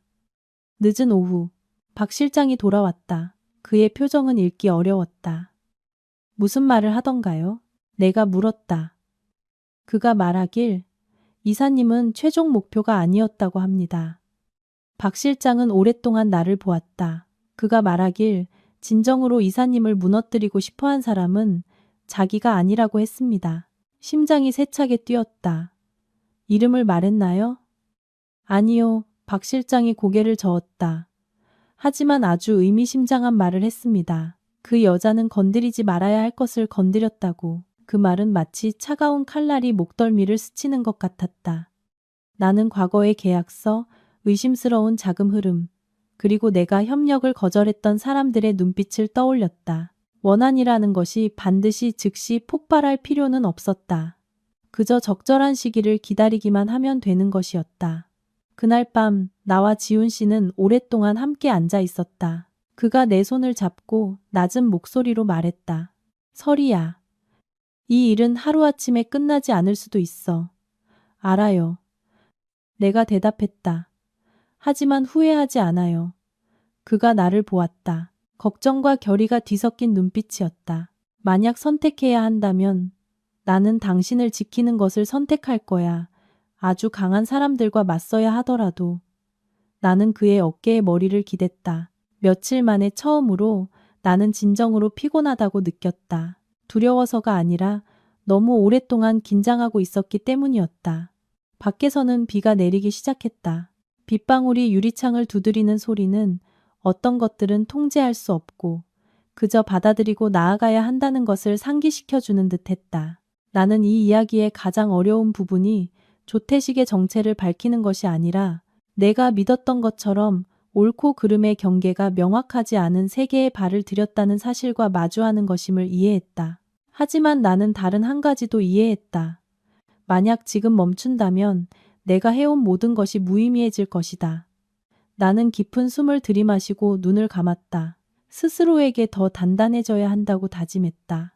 앞으로 펼쳐질 것은 이 이야기의 결말뿐만 아니라 조명이 꺼진 후 내가 어떻게 살아갈 것인가에 대한 문제였기 때문이다. 그날 밤 비가 내린 후 나는 한 가지를 아주 명확하게 이해하기 시작했다. 어떤 싸움은 총성이나 판결로 끝나지 않고 사람들이 앞으로 살아가는 방식의 조용한 변화로 끝난다는 것을. 조태식은 구속되었고 비방글들은 점차 사라졌지만 미행당하는 듯한 느낌은 결코 사라지지 않았다. 그것은 마치 내 자신의 그림자처럼 어딘가에 남아 있었다. 다음 날 아침 나는 부모님 댁을 찾아갔다. 아버지는 현관 앞에서 화초를 다듬고 계셨다. 나를 보자 아버지는 고개를 들어 웃으셨다. 딸 걱정에 잠 못 이루던 밤이 없었던 것처럼 온화한 미소였다. 왔구나. 네. 어머니가 부엌에서 나오셨다. 손에는 아직 밀가루가 묻어 있었다. 그분은 평소보다 더 유심히 나를 보시더니 나를 앉히셨다. 정말 말랐구나. 나는 웃으며 어머니 손을 잡았다. 저 괜찮아요. 아버지가 가위를 내려놓고 나를 똑바로 보셨다. 아비는 네가 옳았는지 틀렸는지 묻지 않겠다. 단지 네가 여전히 너 자신이라고 느끼는지 묻고 싶구나. 그 질문에 목이 메었다. 나는 잠시 침묵하다가 고개를 끄덕였다. 저는 여전히 저예요. 단지 세상을 조금 더 알게 되었을 뿐이죠. 아버지가 고개를 끄덕이셨다. 그럼 됐다. 남들이 내게서 많은 것을 뺏어갈 수는 있어도 그것만은 뺏기게 두지 마라. 부모님 댁을 나서자 마음이 한결 가벼워졌다. 모든 것이 끝나서가 아니라 내게는 방어할 필요 없는 돌아갈 곳이 있다는 것을 알았기 때문이었다. 오후에 박 실장이 만나자고 했다. 사무실이 아닌 골목 안작은 카페에서였다. 그는 나를 보았다. 피곤함과 맑음이 공존하는 눈빛이었다. 새 소식이 있습니다. 그가 말했다. 조태식 배우의 인물이 움직이기 시작했습니다. 발을 빼고 있습니다. 어떻게요? 내가 물었다. 드러난 연결고리들에서요. 그들은 조태식을 아주 빠르게 잘라내고 있습니다. 박 실장이 한숨을 쉬었다. 다시 말해 조태식은 희생양이 된 겁니다. 나는 생각했던 것만큼 통쾌하지 않았다. 그저 공허할 뿐이었다. 그럼 더 이상 저와 정면으로 맞서지는 않겠군요. 네. 박 실장이 고개를 저었다. 더는 이사님을 건드리지 않을 겁니다.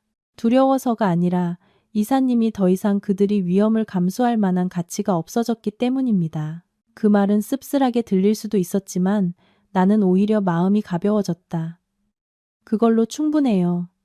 박 실장이 나를 보며 천천히 말했다. 하지만 한 가지는 받아들이셔야 합니다. 이사님의 커리어는 예전처럼 순탄하지 않을 겁니다. 어떤 문들은 닫힐 겁니다. 나는 미소 지었다. 이해해요. 하지만 저에게는 여전히 걸어갈 다리가 있어요. 그날 저녁, 나는 일찍 집에 돌아왔다. 시어머니께서 옷을 개고 계셨다. 나를 보자 바로 물으셨다. 오늘 피곤하지 않았니? 네, 어머님. 어머님은 잠시 나를 보시더니 작게 말씀하셨다. 지훈이한테 대충 들었다. 네가 큰일에 엮인 걸 탓하지는 않는다. 단지 이제부터는 조금 천천히 살았으면 좋겠구나. 나는 그분 옆에 앉았다. 노력할게요. 어머님은 내 손을 잡고 낮은 목소리로 말씀하셨다. 어떤 사람들은 빨리 가기 위해 태어나지만 어떤 사람들은 멈출 줄 알 때 비로소 진정으로 살게 된단다. 그날 밤 나와 지훈 씨는 베란다에 앉아 있었다. 아래의 도시는 여전히 밝았지만 예전처럼 눈부시게 느껴지지는 않았다. 박 실장은 뭐라고 해? 지훈 씨가 물었다. 배우는 물러섰대요. 내가 대답했다. 우리는 더 이상 목표가 아니에요. 그가 고개를 끄덕였다. 그럼 다행이네. 나는 그를 돌아보았다. 하지만 모든 것이 예전으로 돌아가지는 않을 거라는 걸 알아요. 그가 아주 옅게 웃었다. 원래 인생에 예전처럼이라는 건 없어. 그저 계속될 뿐이지. 나는 그의 어깨에 머리를 기댔다. 아주 오랜만에 처음으로 나는 계약서도 여론도 조태식도 생각하지 않았다. 단지 내일 아침에는 일찍 일어나 차를 한 잔 끓이고 동네를 산책하고 싶다고 생각했다. 며칠 후 김철민 씨에게서 전화가 왔다. 그의 목소리는 한결 안정되어 있었다. 미나와 함께 다른 곳으로 이사할 준비를 하고 있습니다. 그가 말했다. 다시 한번 감사하다고 말씀드리고 싶어서요. 잘 지내시면 그걸로 충분해요. 내가 대답했다. 예전 같은 길로 돌아가지 마세요. 김철민 씨는 잠시 침묵하다가 말했다. 다른 사람의 목숨으로 배우는 교훈은 너무 비싸더군요. 이제 기억하겠습니다. 전화를 끊고 나는 멍하니 앉아 있었다. 이 이야기 속의 모든 사람이 각자의 대가를 치렀다는 것을 깨달았다. 누군가는 돈으로, 누군가는 명예로, 누군가는 공포로, 그리고 나는 잃어버린 순수함으로 대가를 치렀다. 어느 날 아침 나는 남은 일을 마무리하기 위해 회사에 다시 들렀다. 인사팀장이 나를 보며 한숨을 쉬었다. 정말 가시는 거예요? 당분간 쉬려고요. 내가 말했다. 언제 돌아올지는 아직 모르겠어요. 그녀가 고개를 끄덕였다. 어떻게 되든 저는 여전히 이사님을 믿어요. 빌딩을 나와 나는 오랫동안 그 자리에 서 있었다. 이곳은 한때 야망이었고 압박이었고 영광이었다. 이제는 그저 내가 지나온 길의 한 부분일 뿐이었다. 그날 저녁 나는 검은 수첩을 펼쳤다. 마지막 페이지에 한 줄을 썼다. 어떤 승리에는 박수가 필요 없다. 나는 수첩을 덮고 불을 껐다. 어둠 속에서 더 이상 두렵지 않았다. 단지 새로운 빈 공간 앞에 서 있는 기분이었다. 그곳에서 나는 다른 삶의 방식을 선택할 수 있었다. 하지만 나는 이 이야기가 아직 완전히 끝나지 않았다는 것을 알았다. 어떤 것들은 아주 오랜 시간이 지나야만 그 대가와 의미를 온전히 이해할 수 있기 때문이다. 그날 아침 나는 아주 일찍 잠에서 깼다. 알람 시계 때문이 아니라 커튼 틈으로 새어 들어온 햇살이 아주 다른 가벼운 느낌으로 나를 깨웠기 때문이다. 몇 달 만에 처음으로 눈을 떴을 때 걱정으로 심장이 조여오지 않았고 협박 문자가 왔는지 확인하기 위해 휴대폰을 찾으려 손을 뻗을 필요도 없었다. 부엌에서는 시어머니께서 어느새 일어나 죽을 끓이고 계셨다. 갓 지은 쌀과 볶은 파의 향이 고소하게 퍼졌다. 나를 보자 어머님은 웃으셨다. 오늘 얼굴이 더 좋아 보이는구나. 나는 자리에 앉아 채소를 다듬는 것을 도왔다. 어젯밤보다 잠을 푹 잤어요. 어머님은 더 묻지 않고 고개를 끄덕이셨다. 어른들은 굳이 듣지 않아도 이해하는 것들이 있었다. 내 얼굴의 평온함이 바로 그 대답이었다. 지훈 씨가 그 후에 부엌으로 내려왔다. 그는 나를 보고 조금 놀란 듯했다. 웬일로 이렇게 일찍 일어났어? 다 같이 아침 먹고 싶어서요. 내가 말했다. 그가 웃으며 의자를 끌어당겨 옆에 앉았다. 우리 셋은 아주 소박한 아침 식사를 했다. 누구도 조퇴식을, 기자회견을, 지난 날들을 언급하지 않았다. 하지만 바로 그 침묵이 모든 것이 정말로 끝을 향해 가고 있음을 깨닫게 해주었다. 며칠 후 박 실장에게서 전화가 왔다. 그의 목소리는 이전보다 훨씬 평온했다. 조퇴식의 서류는 다음 처리 단계로 넘어갔습니다. 배우의 관련자들은 모습을 드러내지 않았지만 깨끗하게 손을 뗐습니다. 더 이상 방해받는 일은 없을 겁니다. 알겠습니다. 내가 말했다. 감사합니다. 감사할 필요 없습니다. 박 실장이 대답했다. 이사님께서 스스로 일어서신 겁니다. 저는 단지 옆에 있었을 뿐입니다. 전화를 끊고 나는 오랫동안 베란다에 앉아 있었다. 오후의 바람이 부드럽게 불어와 햇살 냄새와 아래층에서 노는 아이들의 소리를 실어왔다. 삶은 계속되었고 지극히 평범했다. 단지 내가 몇 달 전에 그 사람이 아니었을 뿐이다. 그 주말 나는 부모님 댁을 찾았다. 어머니는 내가 어릴 때부터 좋아했던 반찬들로 소박한 밥상을 차려주셨다. 아버지는 차를 따르며 나를 천천히 바라보셨다. 앞으로 어떻게 할 생각이니? 나는 생각하다가 솔직히 말했다. 당분간 좀 쉬고 싶어요. 프로젝트에 쫓기지도 자리를 다투지도 않고 좀 천천히 살고 싶어요. 아버지가 고개를 끄덕이셨다. 멈출 때를 아는 것이 지혜다. 아무나 할 수 있는 일이 아니지. 어머니는 나를 보셨다. 눈가가 약간 붉어져 있었다. 내가 평안하면 그걸로 됐다. 어미는 다른 건 필요 없다. 나는 고개를 숙였다. 모든 것을 겪고 나서야 가장 소중한 것이 승패가 아니라 가족의 밥상 옆에 조용히 앉아 있을 수 있다는 것임을 깨달았다. 한 달 후 나는 김철민 씨와 미나가 도시를 떠나 다른 지방에서 새로운 일을 시작했다는 소식을 들었다. 김철민 씨가 짧은 메시지를 보내왔다. 저 이제 잘 살 수 있습니다. 저를 버리지 않아 주셔서 감사합니다. 나는 읽고 나서 조용히 미소 지었다. 자랑스러워서가 아니라 적어도 이 이야기에서 누구도 목숨으로 대가를 치르지 않았다는 것을 알았기 때문이었다. 나 또한 마지막으로 짐을 정리하기 위해 회사에 한 번 더 들렀다. 사무실은 그대로였고 책상과 의자도 그대로였지만 익숙한 공간 한가운데 서 있는 나는 마치 외부인처럼 느껴졌다. 인사팀장이 문 밖까지 나를 배웅하며 꽉 안아주었다. 언제든 돌아오고 싶으면 저는 여기 있을게요. 알아요. 내가 말했다. 하지만 아마 저는 다른 길을 가게 될 것 같아요. 빌딩을 나오며 나는 뒤돌아보지 않았다. 어떤 문이 닫히는 것은 패배에서가 아니라 그 단계를 이미 지나왔기 때문이었다. 그날 저녁, 나와 지훈 씨는 경호원도 따라붙는 차도 없이 동네를 산책했다. 그는 처음 사랑에 빠졌던 날들처럼 아주 자연스럽게 내 손을 잡았다. 후회돼? 그가 물었다. 한때는요. 내가 대답했다. 하지만 지금은 아니에요. 왜? 그 일들을 겪지 않았다면 아마 저는 여전히 침묵이 안전을 위한 유일한 방법이라고 생각했을 거예요. 나는 그를 보았다. 이제는 알아요. 때로는 똑바로 서는 것이야말로 자신을 지키는 가장 좋은 방법이라는 걸. 지훈 씨가 고개를 끄덕였다. 나도 많은 것을 배웠어.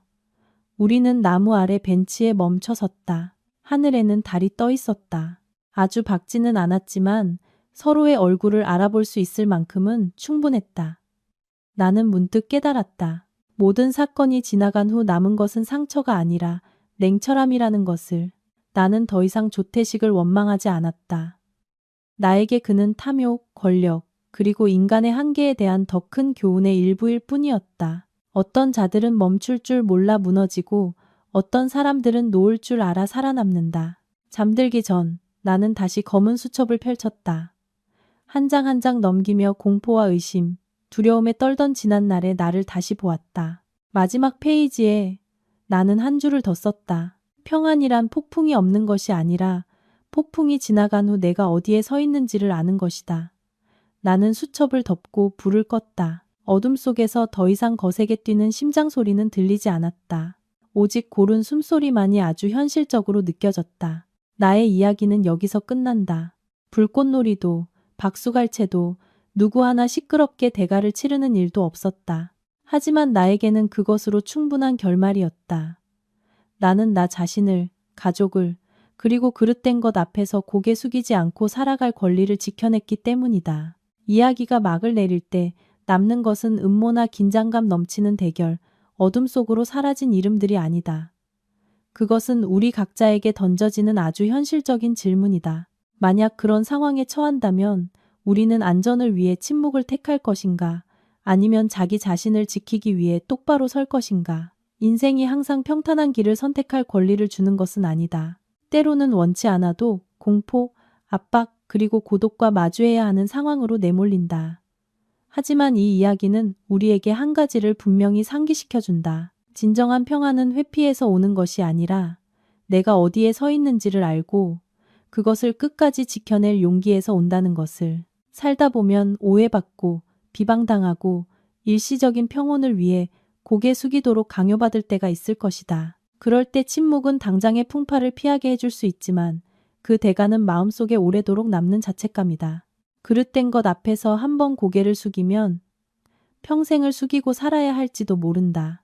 반대로 똑바로 서는 것이 항상 즉각적인 승리를 가져다 주지는 않지만 그것은 당신의 인격과 자기 자신을 돌아볼 때의 떳떳함을 지켜준다. 이 이야기가 주는 가장 큰 교훈은 누가 이기고 졌느냐가 아니라 각자가 자신의 한계를 어떻게 선택하느냐에 있다. 내가 누구인지 돈이나 지위, 혹은 일시적인 안정과도 바꿀 수 없는 것이 무엇인지 아는 것. 그리고 더 중요한 것은 가족, 친절함, 자존감과 같은 소박하지만 견고한 가치들을 소중히 여기는 것이다. 만약 당신이 이 이야기를 들으며 지치고 방황하고 어려운 갈림길에 서 있는 자신의 모습을 어딘가에서 보았다면 당신이 혼자가 아니라는 것을 기억하라. 더디고 어렵더라도 모든 올바른 결정은 당신을 진정한 평안이 있는 삶으로 한 걸음 더 가까이 이끌어줄 것이다. 이야기의 마지막 순간까지 함께해 주셔서 감사합니다. 이 이야기가 당신에게 하나의 관점, 교훈, 혹은 그저 공감을 주었다면 구독과 알림 설정을 눌러주시고 더 많은 사람들이 듣고 생각할 수 있도록 공유해 주십시오. 당신의 지지는 채널이 계속해서 진솔하고 가치 있는 삶의 이야기를 전달하는 원동력이 됩니다.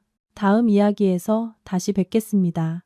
그리고 바라건대 모든 것이 지나간 후 우리 모두가 조금 더 천천히, 더 친절하게, 그리고 가장 중요하게는 그릇된 것 앞에서 고개 숙이지 않고 살아가는 법을 배우게 되기를.